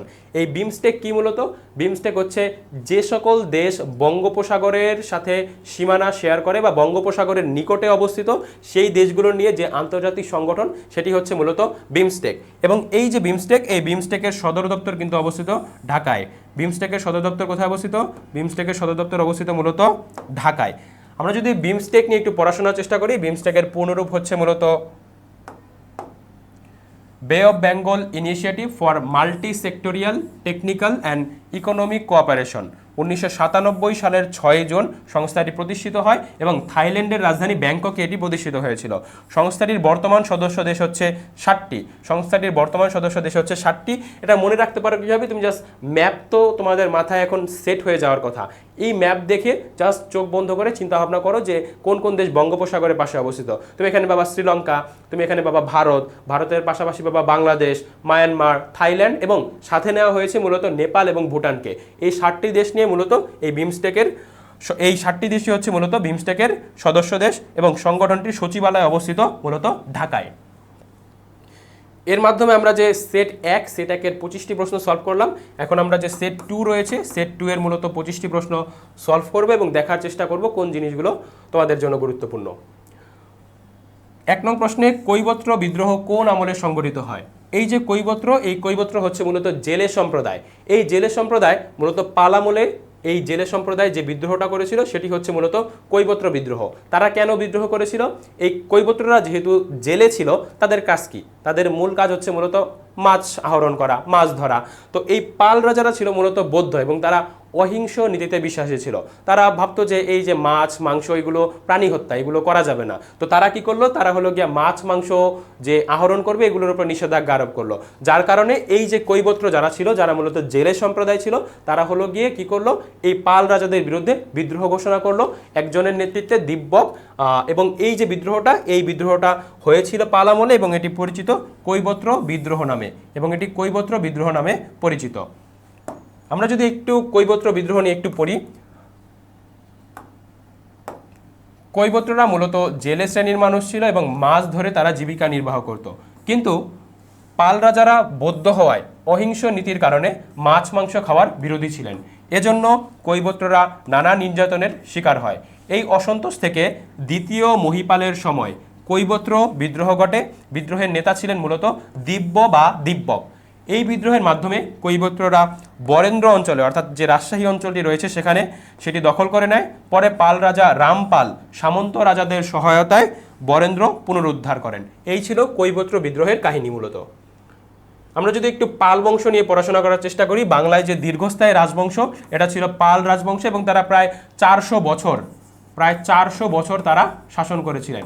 400 বছর তারা শাসন করেছিলেন এবং এর প্রতিষ্ঠাতা ছিলেন মূলত গোপাল। এর রাজধানী ছিল পাটালিপুত্র, যেটি ভারতের যে বিহার রাজ্য, ওই বিহার রাজ্যে অবস্থিত। পাল যুগকে বিবেচনা করা হয় বাংলায় প্রাচীন ইতিহাসের সর্বাপেক্ষা গৌরবময় যুগ হিসেবে। অনেক সময় প্রশ্ন আসে যে বাংলায় প্রাচীন ইতিহাসের সর্বাপেক্ষা গৌরবময় যুগ হিসেবে কোন যুগকে বিবেচনা করা হয়? পাল যুগকে। পাল বংশের শ্রেষ্ঠ রাজা ছিলেন ধর্মপাল, এবং এই যে ধর্মপাল নওগাঁ জেলার পাহাড়পুর বৌদ্ধবিহার, যা সোমপুর মহাবিহার নামেও পরিচিত, এটি তিনি নির্মাণ করেছিলেন এবং এটি কিন্তু একটি ইউনেস্কোর ওয়ার্ল্ড হেরিটেজ সাইট, আমরা দেখে এসেছিলাম। পরবর্তীতে যদি সেন বংশ নিয়ে একটু পড়াশোনা করি, সমগ্র বাংলার ওপর প্রথম শাসন প্রতিষ্ঠা করতে সক্ষম হন এই সেন বংশের রাজারা। প্রশ্ন আসতে পারে এইভাবে যে সমগ্র বাংলার ওপর প্রথম শাসন প্রতিষ্ঠা করেন কারা? সেন বংশের প্রতিষ্ঠাতা ছিলেন মূলত সামন্ত সেন। কৌলিন্য প্রথার প্রবর্তন করেন মূলত বল্লাল সেন। কৌলিন্য প্রথা কি? কৌলিন্য প্রথা হচ্ছে মূলত যে মানুষের বংশ, এই বংশের ওপর নির্ভর করে মানুষের যে সামাজিক মর্যাদা এটা নির্ধারিত হবে, এটা নির্মাণ করেছিলেন মূলত, এটা প্রবর্তন করেছিলেন বল্লাল সেন। যেহেতু আমরা জানি যে সেই সময় হিন্দু ধর্মে জাত, তারপর হলো প্রথা বা কে উঁচু জাতের কে নিচু জাতের, এগুলো নিয়ে নানান রকম বৈষম্য ছিল, এবং এই যে বংশের ওপর ভিত্তি করে মানুষের যে সামাজিক মর্যাদা এটা মূলত বিবেচনা করা হবে, এটি হচ্ছে মূলত কৌলিন্য প্রথা। সর্বশেষ রাজা ছিলেন বিজয় সেন। সেন রাজবংশের সর্বশ্রেষ্ঠ রাজা ছিলেন বিজয় সেন। 1204 সালে তুর্কি সেনানায়ক ইখতিয়ার উদ্দিন মোহাম্মদ বিন বখতিয়ার খলজি মাত্র 17 জন সৈন্য নিয়ে লক্ষণ সেনকে পরাজিত করেন এবং এর পরিপ্রেক্ষিতে কিন্তু সেন বংশের পতন ঘটে। পরবর্তীতে আমরা 2 নং প্রশ্নে যাই। কত সালে বাংলা ভাষাকে সাংবিধানিকভাবে রাষ্ট্রভাষা হিসেবে স্বীকৃতি দেওয়া হয়? আমরা জানি যে পাকিস্তানের প্রথম সংবিধান কিন্তু প্রণীত হয়েছিল 1956 সালে, এবং 1956 সালের সংবিধানেই কিন্তু সাংবিধানিকভাবে বাংলা ভাষাকে রাষ্ট্রভাষা হিসেবে স্বীকৃতি দেওয়া হয়। এর আগে 1954 সালে পাকিস্তানের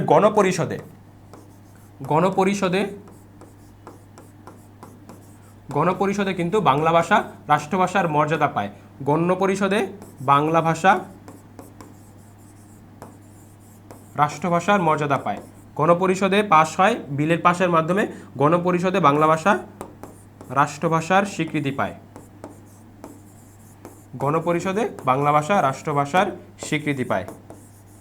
এবং প্রথম যে সংবিধান, এই সংবিধান প্রণীত হয়েছিল মূলত 1956 সালে, এবং এই 56 সালের সংবিধানই বাংলাকে সাংবিধানিকভাবে রাষ্ট্রভাষা হিসেবে স্বীকৃতি দেওয়া হয়। আমরা 3 নং প্রশ্নে যাই। পোড়ামাটি নীতি কোন বাহিনীর জন্য প্রযোজ্য ছিল?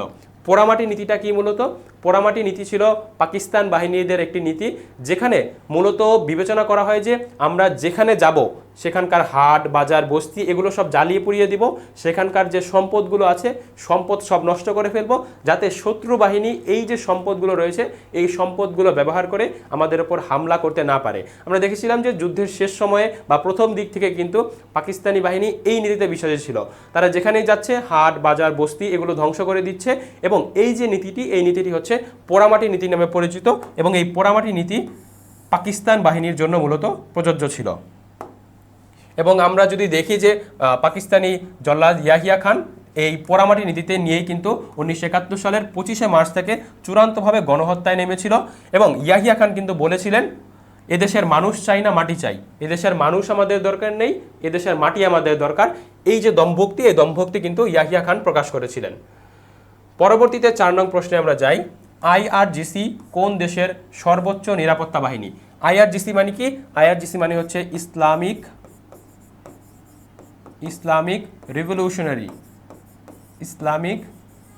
Revolutionary guard corps. Islamic revolutionary guard corps এটা হচ্ছে মূলত ইরানের যে সামরিক বাহিনী, ইরানের সামরিক বাহিনীর নাম হচ্ছে IRGC বা ইসলামিক রেভলিউশনারি গার্ড কর্পস। সাম্প্রতিক সময়ে ইরানের যে বিদ্রোহ, এই বিদ্রোহ নিয়ে ব্যাপক আলাপ আলোচনা হচ্ছে। ইরান কোথায় অবস্থিত? ইরানের পাশে হরমুজ প্রণালী রয়েছে, পারস্য উপসাগর রয়েছে। এই জিনিসগুলো একটু ভালো করে তোমাকে দেখে যেতে হবে। ইরানের যে নিরাপত্তা বাহিনী, নিরাপত্তা বাহিনীর নাম কি, এই জিনিসগুলো ভালো করে দেখে যাবে। 5 নং প্রশ্নে জাতিসংঘের ৪র্থ নারী সম্মেলন অনুষ্ঠিত হয় কোথায়? আমরা জানি যে জাতিসংঘের বিভিন্ন প্রতিষ্ঠান রয়েছে যেগুলো নারীদেরকে নিয়ে কাজ করে। ইউএন ওমেন রয়েছে, ইউনিফেম রয়েছে। এই যে জাতিসংঘ নারীদের যে অধিকার রয়েছে, নারীদের যে রাইটসগুলো রয়েছে, এই জিনিসগুলো নিয়ে কিন্তু বিভিন্ন সম্মেলন আয়োজন করেছে বিভিন্ন সময়ে। এবং এই যে জাতিসংঘের নারীদের নিয়ে সম্মেলন, প্রথম সম্মেলনটি কিন্তু অনুষ্ঠিত হয়েছিল মেক্সিকোতে। অপরদিকে ৪র্থ যে নারী সম্মেলন, এই ৪র্থ নারী সম্মেলন অনুষ্ঠিত হয়েছিল মূলত চীনের রাজধানী বেইজিংয়ে 1995 সালে। 1995 সালে চীনের রাজধানী বেইজিংয়ে জাতিসংঘের ৪র্থ নারী সম্মেলন অনুষ্ঠিত হয়েছিল।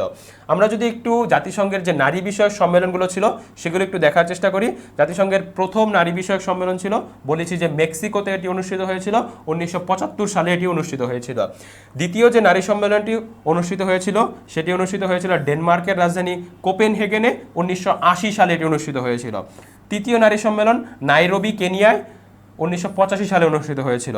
চতুর্থ যে নারী সম্মেলন এটি অনুষ্ঠিত হয়েছিল চীনের রাজধানী বেইজিংয়ে 1995 সালে, অর্থাৎ ঠিক 5 বছর পর পরে কিন্তু সেই সময় জাতিসংঘের নারী বিষয়ক সম্মেলনগুলো অনুষ্ঠিত হয়েছিল। এগুলো একটু দেখে যাবে।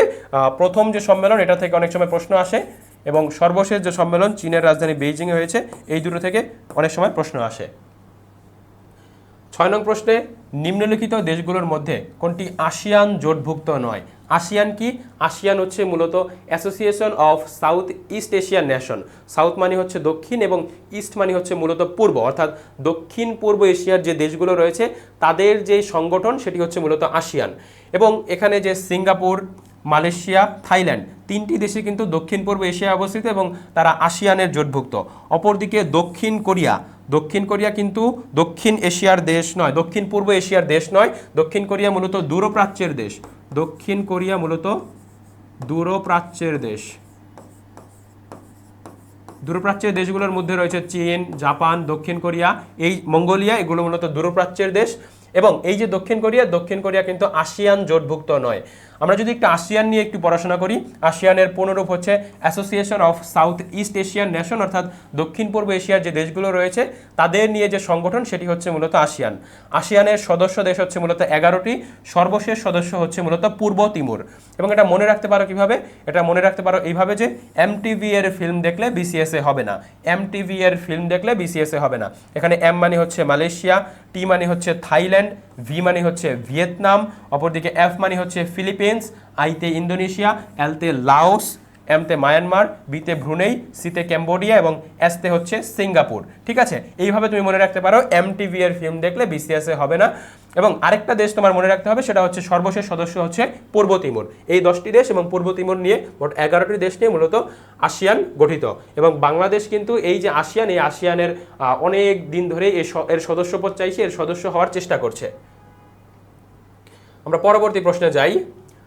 কোন দেশ প্রথম ওপেক সংঘ প্রতিষ্ঠার উদ্যোগ গ্রহণ করেছিল?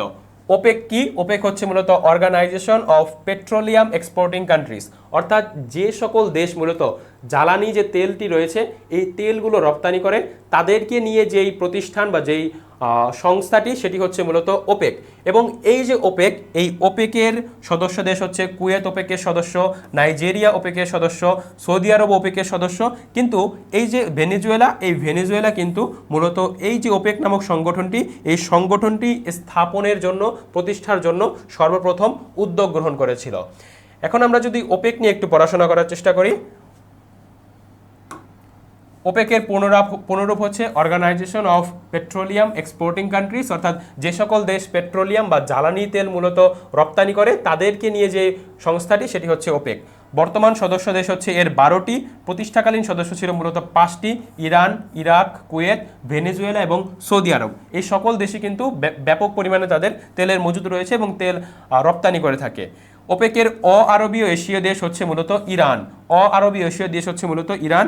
এবং ওপেকের সর্বশেষ সদস্য হচ্ছে কঙ্গো, বর্তমান মহাসচিব হচ্ছে হাইথাম আল গাইস। এবং এই ওপেকের সদর দপ্তর কিন্তু অস্ট্রিয়ার রাজধানী ভিয়েনায় কিন্তু ওপেকের সদর দপ্তর অবস্থিত।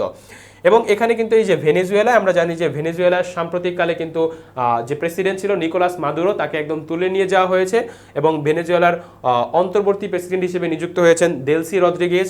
ভেনেজুয়েলায় কিন্তু সবচেয়ে বেশি পরিমাণে তেলের মজুদ রয়েছে।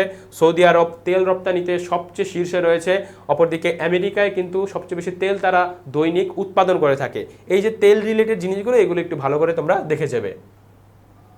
পরবর্তীতে 8 নং প্রশ্নে যাই। উড়োজাহাজের গতি নির্ণায়ক যন্ত্রের নাম কি? আমরা দেখেছিলাম যে হাবিপ্রবিতে দৈনন্দিন যে বিজ্ঞান বা সাধারণ বিজ্ঞান এটি থেকে প্রশ্ন থাকে, এজন্য এই প্রশ্নটি দেওয়া হয়েছিল। উড়োজাহাজের গতি নির্ণায়ক যন্ত্রের নাম হচ্ছে মূলত ট্যাকোমিটার। এই ট্যাকোমিটার নামক যন্ত্রটির সাহায্যে উড়োজাহাজ কত গতিতে যাচ্ছে সেটা মূলত নির্ণয় করা হয়। ঠিক আছে, বাকি 3টি অপশন মূলত যাচ্ছে না। আমরা যদি আরও কিছু পরিমাপের যন্ত্র এবং সেই যন্ত্রগুলোর নাম কি সেগুলো দেখার চেষ্টা করি। বায়ুর যে আর্দ্রতা নির্ণয় করা হয় হাইগ্রোমিটার নামক যন্ত্রের মাধ্যমে।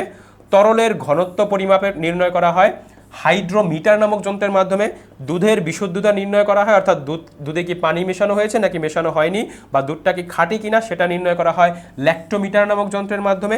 উষ্ণতা পরিমাপ অর্থাৎ শরীর কতটুকু গরম সেটা নির্ণয় করা হয় মূলত থার্মোমিটারের মাধ্যমে। হৃৎপিণ্ডের গতি নির্ণয় অর্থাৎ হৃৎপিণ্ড কত গতিতে চলছে সেটা নির্ণয় করা হয় মূলত কার্ডিওগ্রাফের মাধ্যমে। বৃষ্টির পরিমাপ করা হয় মূলত রেইন গেজ নামক যন্ত্রের মাধ্যমে। সূর্য এবং অন্যান্য গ্রহের কৌণিক দূরত্ব নির্ণয় করা হয় সেক্সট্যান্ট নামক যন্ত্রের সাহায্যে। বায়ুর গতিবেগ নির্ণয় করা হয় মূলত অ্যানিমোমিটার নামক যন্ত্রের সাহায্যে। বায়ুর গতিবেগ নির্ণয় করা হয় মূলত অ্যানিমোমিটার নামক যন্ত্রের সাহায্যে।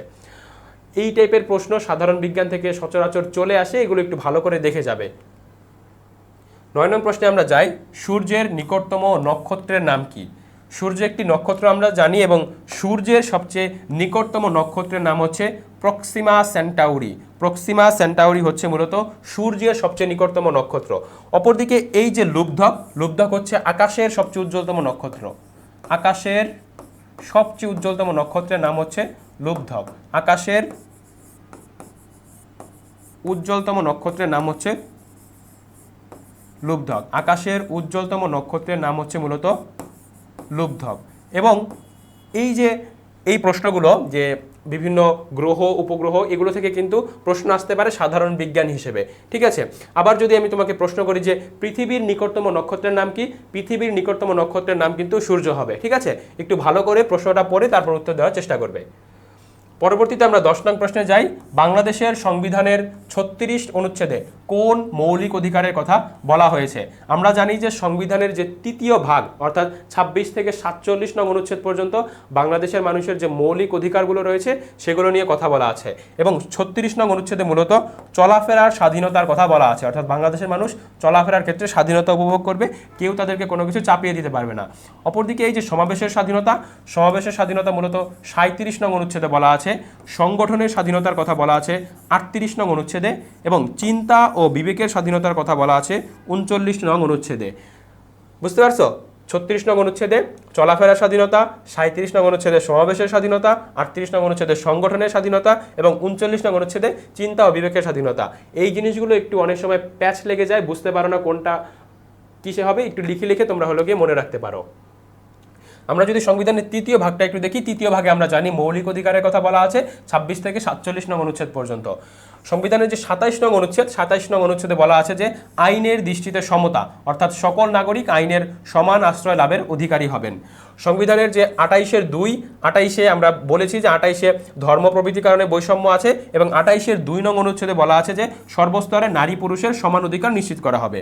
সংবিধানের 39-এর খ নং অনুচ্ছেদে বলা আছে যে মুদ্রণ যন্ত্রের বা সংবাদপত্রের স্বাধীনতা, অর্থাৎ সংবাদপত্রের স্বাধীনতার কথা বলা আছে 39 নং অনুচ্ছেদে। এগুলো একটু ভালো করে দেখে যাবে, কারণ এই রিসেন্টলি কিন্তু এই যে প্রথম আলো এবং হলো গিয়ে যে ডেইলি স্টার ছিল তাদের উপর হামলা করা হয়েছে, এই প্রশ্ন দিয়ে দিতে পারে চাইলে। 41 নং অনুচ্ছেদে বলা আছে যে ধর্মীয় স্বাধীনতা বা অসাম্প্রদায়িক চেতনার কথা 41 নং অনুচ্ছেদে বলা আছে। আমরা যদি চতুর্থ ভাগের গুরুত্বপূর্ণ অনুচ্ছেদগুলো দেখি, চতুর্থ ভাগ আমরা জানি যে নির্বাহী বিভাগের কথা বলা আছে এখানে 48 থেকে 64 নং অনুচ্ছেদে। 48 নং অনুচ্ছেদে মূলত রাষ্ট্রপতি নিয়োগের কথা বলা আছে, এবং রাষ্ট্রপতির বয়স হবে ন্যূনতম 35 বছর, এটা উল্লেখ আছে। 51 নং অনুচ্ছেদে রাষ্ট্রপতির দায় মুক্তি, অর্থাৎ রাষ্ট্রপতিকে জবাবদিহি করতে হবে না। ধরো কোনো একটা বিষয় রাষ্ট্রপতি যেটা করেছে সেটা অন্যায়, এই 51 নং অনুচ্ছেদ অনুযায়ী রাষ্ট্রপতির এক্ষেত্রে কোনো জবাবদিহিতা নেই, রাষ্ট্রপতিকে কেউ প্রশ্ন করতে পারবে না যে আপনি এটা কেন করেছেন, এটা কেন করেননি, ঠিক আছে। এবং রাষ্ট্রপতির বিরুদ্ধে কোনো আদালতে কিন্তু মামলা করা যাবে না 51 নং অনুচ্ছেদ অনুযায়ী। 55 নং অনুচ্ছেদে মন্ত্রিসভা গঠনের কথা বলা হচ্ছে, এবং 64 নং অনুচ্ছেদে মূলত অ্যাটর্নি জেনারেল নিয়োগের কথা বলা হয়েছে। পঞ্চম ভাগে মূলত আইনসভার কথা বলা হয়েছে 65 থেকে 93 নং অনুচ্ছেদে। 65 নং অনুচ্ছেদে মূলত সংসদ প্রতিষ্ঠার কথা বলা হয়েছে 51 নং, আচ্ছা এটা একটু না ঠিক আছে, 51 নং অনুচ্ছেদে মূলত রাষ্ট্রপতির দায় মুক্তি, রাষ্ট্রপতির জবাবদিহি করতে হবে না, এটা নিশ্চিত করার কথা বলা হয়েছে। 51 নং অনুচ্ছেদটা এখানে রিপিট হয়ে গেছে, ঠিক আছে, এটা এখানে হবে না মূলত, ঠিক আছে। এটা হবে হলো গিয়া পূর্বের যে নির্বাহী বিভাগ, এই নির্বাহী বিভাগে এটা হবে, ঠিক আছে। এটা পূর্বেরটাই হবে। 70 নং অনুচ্ছেদে মূলত ফ্লোর ক্রসিংয়ের কথা বলা আছে। আমি এটা এখান থেকে কেটে দিচ্ছি, ঠিক আছে, এটা এখানে হবে না, এটা মূলত যে পূর্বের অনুচ্ছেদ অর্থাৎ নির্বাহী বিভাগে এটা হবে। 70 নং অনুচ্ছেদে বলা আছে ফ্লোর ক্রসিংয়ের কথা। ফ্লোর ক্রসিং কি? মূলত ফ্লোর ক্রসিং হচ্ছে যে তুমি সংসদে গিয়েছো, তুমি তো যেই দল থেকে নির্বাচিত হয়েছো সেই দলের বিরুদ্ধে কোনো ভোট দিতে পারবে না, এটা হচ্ছে ফ্লোর ক্রসিং, ঠিক আছে। 77 নং অনুচ্ছেদে মূলত ন্যায়পাল প্রতিষ্ঠার কথা বলা আছে। আমরা 11 নং প্রশ্নে যাই। বাংলাদেশের কোন নৃগোষ্ঠীর উৎসব হলো সাংরাই? এই যে গারো, এই গারো নামক উপজাতিটির উৎসব হচ্ছে মূলত ওয়াঙ্গালা। ওয়াঙ্গালা হচ্ছে তাদের উৎসবের নাম, ওয়াঙ্গালা। ওয়াঙ্গালা হচ্ছে গারোদের উৎসবের নাম। সাঁওতালদের উৎসবের নাম হচ্ছে মূলত সোহরাই। সোহরাই হচ্ছে মূলত সাঁওতালদের উৎসবের নাম। অপরদিকে এই যে মারমা, মারমাদের উৎসবের নাম হচ্ছে মূলত সাংরাই। সাংরাই হচ্ছে মূলত মারমাদের উৎসবের নাম। চাকমাদের উৎসবের নাম হচ্ছে মূলত বিজু। বিজু হচ্ছে মূলত চাকমাদের উৎসবের নাম। তাহলে সাংরাই হচ্ছে মূলত মারমাদের উৎসবের নাম। পরবর্তীতে আমরা যাই 12 নং প্রশ্নে।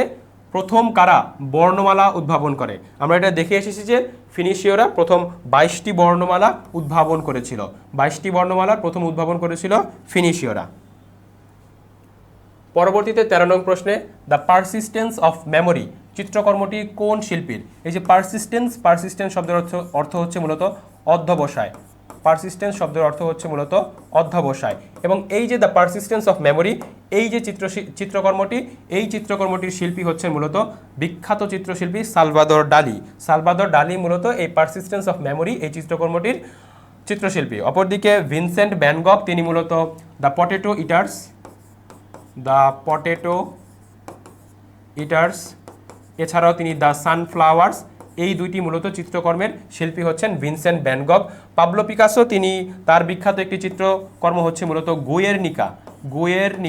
এবং এই যে চিত্রকর্মটি, তিনি যেহেতু স্পেনের চিত্রশিল্পী ছিলেন, এই যে গুয়েরনিকা নামক চিত্রকর্মটি, এটি তিনি রচনা করেছিলেন মূলত স্পেনের যে গৃহযুদ্ধ হয়েছিল এই গৃহযুদ্ধের ওপর ভিত্তি করে। লিওনার্দো দা ভিঞ্চি, তার বিখ্যাত চিত্রকর্ম হচ্ছে মূলত মোনালিসা।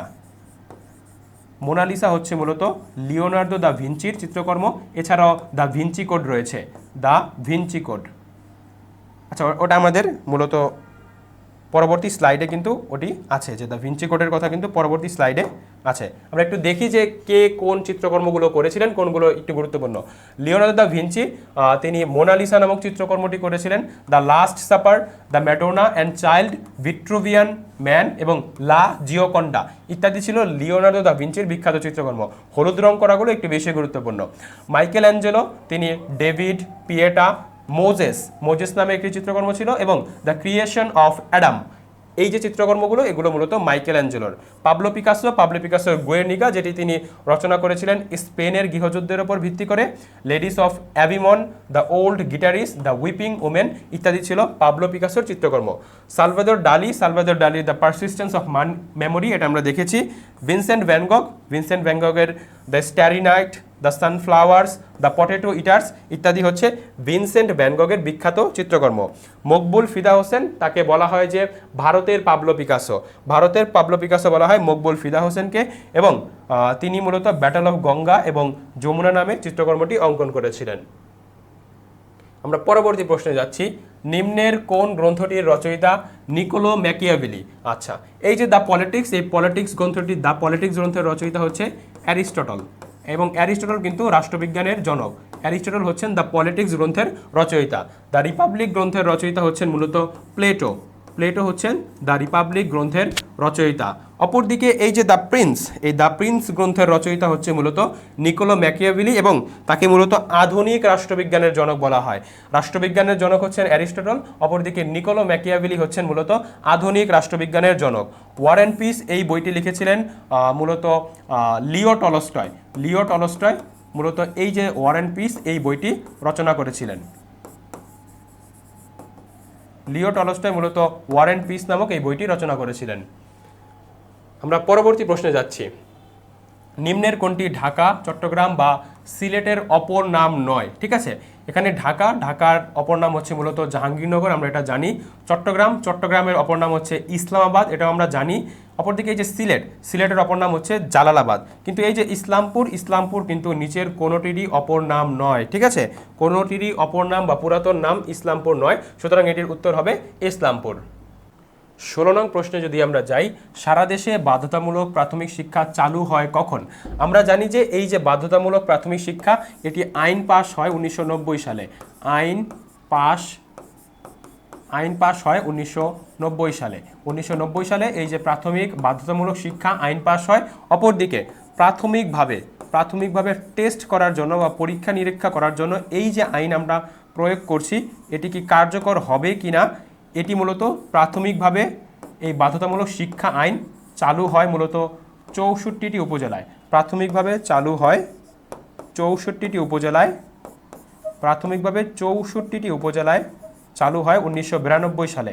প্রাথমিকভাবে 64টি উপজেলায় চালু হয় 1992 সালে। 1992 সালে প্রাথমিকভাবে এই যে 64টি উপজেলায় এই আইনটি প্রয়োগ করা হয় এবং আলটিমেটলি পুরো বাংলাদেশে এই আইনটি প্রয়োগ করা হয় 1 জানুয়ারি 1993 সালে বেগম খালেদা জিয়ার সময়। বেগম খালেদা জিয়া তখন ক্ষমতায় ছিলেন। পরবর্তীতে 17 নং প্রশ্নে আমরা যাই, করতোয়া নদীর উৎপত্তি স্থল কোনটি? আমরা নদ নদীর উৎপত্তি স্থলগুলো দেখে এসেছিলাম যে করতোয়া নদী, এই করতোয়া নদী মূলত সিকিমের যে পার্বত্য অঞ্চল, এই সিকিমের পার্বত্য অঞ্চল থেকে উৎপত্তি লাভ করেছে। হাবিপ্রবিতে নদ নদী থেকে সবসময় একটি প্রশ্ন আসতে দেখা যায়, বিগত বছরে 2টি প্রশ্ন এসেছিল। নদ নদী রিলেটেড তথ্যগুলো তোমাদেরকে ভালো করে দেখে যেতে হবে। 18 নং প্রশ্নের প্রথম ফুটবল বিশ্বকাপ কত সালে অনুষ্ঠিত হয়? প্রথম ফুটবল বিশ্বকাপ অনুষ্ঠিত হয়েছিল 1930 সালে। 1930 সালে প্রথম বিশ্বকাপ ফুটবল অনুষ্ঠিত হয়েছিল এবং এই যে 1930 সালের ফুটবল বিশ্বকাপ, এটি অনুষ্ঠিত হয়েছিল দক্ষিণ আমেরিকার দেশ উরুগুয়েতে এবং উরুগুয়ে কিন্তু এই 1930 সালে বিশ্বকাপের চ্যাম্পিয়ন হয়েছিল। প্রথম বিশ্বকাপ ফুটবল অনুষ্ঠিত হয়েছিল 1930 সালে উরুগুয়েতে এবং উরুগুয়ে এই বিশ্বকাপে চ্যাম্পিয়ন হয়েছিল। আমরা যদি খেলাধুলা রিলেটেড একটু তথ্যগুলো দেখি, যে এই যে ফিফা, যেটি হচ্ছে ফুটবলের নিয়ন্ত্রক সংস্থা, ফিফা এর পুনরূপ হচ্ছে federation of international football association. FIFA প্রতিষ্ঠিত হয় 1904 সালের 21শে মে। 1904 সালের 21শে মে ফিফা প্রতিষ্ঠিত হয়। ফিফা এর সদর দপ্তর হচ্ছে মূলত জুরিখ, সুইজারল্যান্ডে ফিফা এর সদর দপ্তর। ফুটবলের উর্বর ভূমি বলা হয় দক্ষিণ আমেরিকা বা ল্যাটিন আমেরিকাকে। আমরা যদি দেখি যে ফুটবলের ক্ষেত্রে যারা ভূমিকা পালন করেছিল বা বিখ্যাত যারা ফুটবলার ছিল, পেলে, ম্যারাডোনা, মেসি, সবাই কিন্তু এই দক্ষিণ আমেরিকা থেকেই। প্রথম বিশ্বকাপ ফুটবল অনুষ্ঠিত হয় 1930 সালে উরুগুয়েতে এবং চ্যাম্পিয়ন হয় উরুগুয়ে। অপরদিকে এই যে ফুটবল খেলা, এই ফুটবল খেলার জন্ম হয়েছিল কিন্তু চীনে ফুটবল খেলার জন্ম হয়। তোমাদের এই যে ক্রিকেট রিলেটেড এই তথ্যগুলো কিন্তু তোমাদেরকে দেখে যেতে হবে। ক্রিকেটের নিয়ন্ত্রণ সংস্থা কোনটি, আইসিসি কত সালে প্রতিষ্ঠিত হয়, পরবর্তীতে যে এই যে ক্রিকেট খেলার জন্ম হয় কোন দেশে, এই তথ্যগুলো ক্রিকেট রিলেটেড তোমাদেরকে একটু দেখে যেতে হবে। এখন যদি আমরা খেলাধুলা রিলেটেড আগাম ও সাম্প্রতিক তথ্যগুলো দেখার চেষ্টা করি, 23তম বিশ্বকাপ ফুটবল এটি অনুষ্ঠিত হবে 2026 সালে কানাডা, মেক্সিকো ও যুক্তরাষ্ট্রে। কানাডা, মেক্সিকো এবং যুক্তরাষ্ট্রে অর্থাৎ উত্তর আমেরিকা মহাদেশে এটি অনুষ্ঠিত হবে। 24তম বিশ্বকাপ ফুটবল এটি অনুষ্ঠিত হবে ঠিক 4 বছর পরে 2030 সালে। এটি অনুষ্ঠিত হবে Morocco, Spain, Portugal, Uruguay, Argentina এবং প্যারাগুয়ে, অর্থাৎ এই যে 6টি দেশ, এই 6টি দেশে কিন্তু 24তম বিশ্বকাপ ফুটবল অনুষ্ঠিত হবে। আমরা দেখেছিলাম যে বিশ্বকাপ ফুটবল 1930 সালে প্রথম অনুষ্ঠিত হয়েছিল এবং বিশ্বকাপ ফুটবলের 100 বছর পূর্তি উপলক্ষে উরুগুয়ে, আর্জেন্টিনা এবং প্যারাগুয়েতে একটি করে মোট 3টি ম্যাচ কিন্তু অনুষ্ঠিত হবে। অপরদিকে এই যে মরক্কো হচ্ছে আফ্রিকার দেশ, স্পেন, পর্তুগাল হচ্ছে ইউরোপের দেশ, উরুগুয়ে, আর্জেন্টিনা, প্যারাগুয়ে হচ্ছে দক্ষিণ আমেরিকার দেশ। অর্থাৎ 2030 সালের যে বিশ্বকাপ ফুটবল, এটি মূলত 3টি মহাদেশে অনুষ্ঠিত হবে, দক্ষিণ আমেরিকা, ইউরোপ এবং আফ্রিকা। 25তম বিশ্বকাপ ফুটবল এটি অনুষ্ঠিত হবে 2034 সালে সৌদি আরবে। অপরদিকে 34তম অলিম্পিক, যেটি গ্রীষ্মকালীন, 2028 সালে অনুষ্ঠিত হবে লস অ্যাঞ্জেলেস, যুক্তরাষ্ট্রে। 35তম গ্রীষ্মকালীন অলিম্পিক 2032 সালে ব্রিসবেন, অস্ট্রেলিয়ায় অনুষ্ঠিত হবে। 25তম অলিম্পিক, যেটি হচ্ছে শীতকালীন অলিম্পিক, এটি 2026 সালে ইতালিতে অনুষ্ঠিত হবে। আমরা প্রথম সেটে এটি দেখে এসেছিলাম। 20তম এশিয়ান গেমস 2026 সালে নাগোয়া, জাপানে অনুষ্ঠিত হবে। জাপানের নাগোয়া নামক অঞ্চলে এটি অনুষ্ঠিত হবে। 21তম এশিয়ান গেমস 2030 সালে অনুষ্ঠিত হবে কাতারের রাজধানী দোহায়। 22তম এশিয়ান গেমস 2034 সালে রিয়াদ সৌদি আরবে অনুষ্ঠিত হবে। অর্থাৎ 2034 সালে একই সাথে ফুটবল বিশ্বকাপ এবং 22তম এশিয়ান গেমস সৌদি আরবে অনুষ্ঠিত হবে। 10ম টি-20 বিশ্বকাপ, যেটা নিয়ে খুব ঝামেলা হচ্ছে, বাংলাদেশ যেটাতে অংশগ্রহণ করেনি, এটি অনুষ্ঠিত হবে 2026 সালে ভারত এবং শ্রীলঙ্কায়। ভারত এবং শ্রীলঙ্কা এই যে 10তম টি-20 বিশ্বকাপ এটির হোস্ট। পরবর্তীতে 14তম ওয়ানডে বিশ্বকাপ, এটা হচ্ছে মূলত টি-20 বিশ্বকাপ এবং এটা হচ্ছে ওয়ানডে বিশ্বকাপ।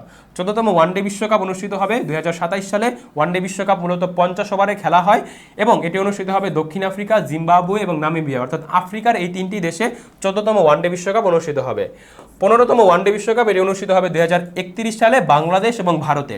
বাংলাদেশ এবং ভারত 2031 সালের 15তম ওয়ানডে বিশ্বকাপের আয়োজন করবে। 18তম এশিয়া কাপ 2027 সালে অনুষ্ঠিত হবে বাংলাদেশে। এগুলো ছিল আমাদের খেলাধুলা রিলেটেড মূলত আগাম তথ্য বা সাম্প্রতিক তথ্যগুলো, যেই খেলাধুলাগুলো রিসেন্ট সময়ে অনুষ্ঠিত হবে। পরবর্তীতে আমরা 19 নং প্রশ্নে যাই। ভারত মহাসাগরের কোন দ্বীপটি আয়তনের দিক থেকে সবচেয়ে বড়? এই যে আন্দামান নিকোবর দ্বীপপুঞ্জ, এটি ভারত মহাসাগরে অবস্থিত, এর মালিকানা মূলত ভারতের। শ্রীলঙ্কাও মূলত ভারত মহাসাগরে অবস্থিত।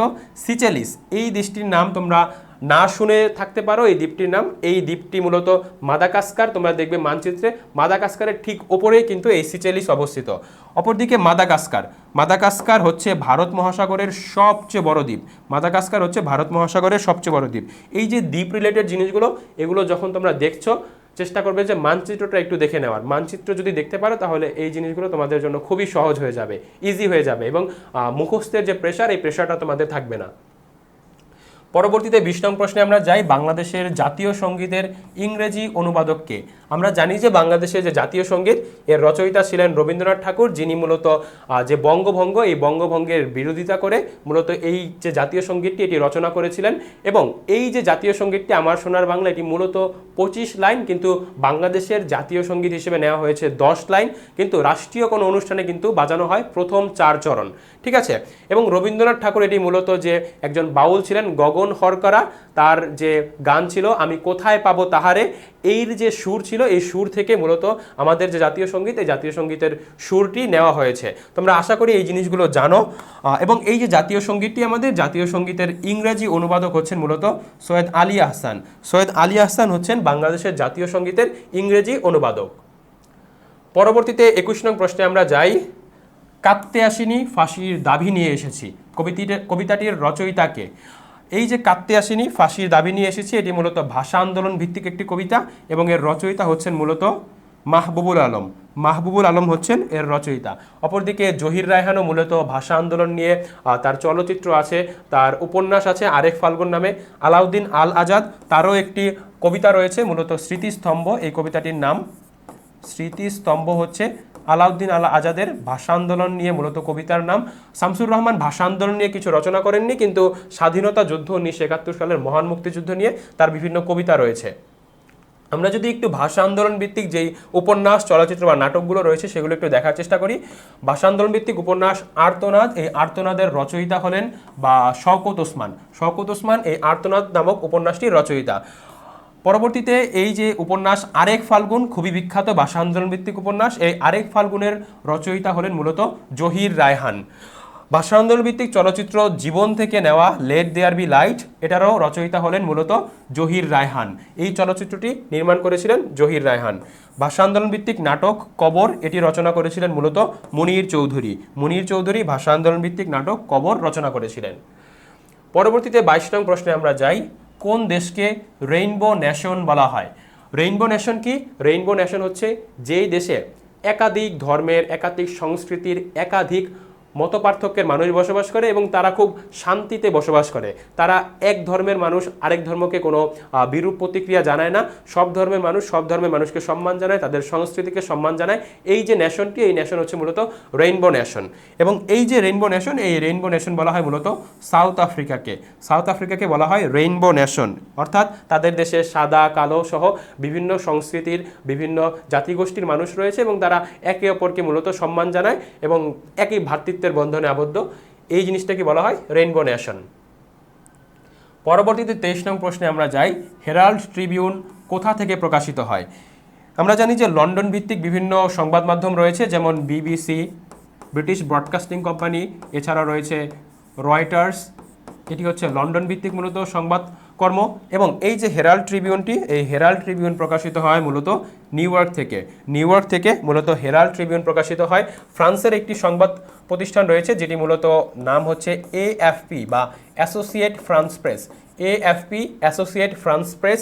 এই যে এএফপি হচ্ছে মূলত পৃথিবীর সবচেয়ে প্রাচীন সংবাদ মাধ্যম। পৃথিবীর সবচেয়ে প্রাচীন সংবাদ মাধ্যম হচ্ছে এএফপি বা অ্যাসোসিয়েট ফ্রান্স প্রেস। আমরা 24 নং প্রশ্নে যাই। আইসিসি এর সদর দপ্তর কোথায় অবস্থিত? আইসিসি এর পুনরূপ হচ্ছে মূলত international cricket council. International cricket council. এবং এই যে আইসিসি হচ্ছে মূলত ক্রিকেটের নিয়ন্ত্রক সংস্থা। ক্রিকেটের যে বিধিবিধানগুলো আছে এগুলো মূলত আইসিসি নিয়ন্ত্রণ করে থাকে। এবং এই আইসিসির সদর দপ্তর অবস্থিত মূলত দুবাইয়ে। আইসিসির সদর দপ্তর অবস্থিত দুবাইতে। যেহেতু রিসেন্টলি ক্রিকেট রিলেটেড বিভিন্ন জিনিসগুলো নিয়ে ঝামেলা হচ্ছে, আইসিসি নিয়ে বারবার কথা উঠছে, এই জিনিসগুলো একটু ভালো করে তুমি দেখে যাবে, ঠিক আছে?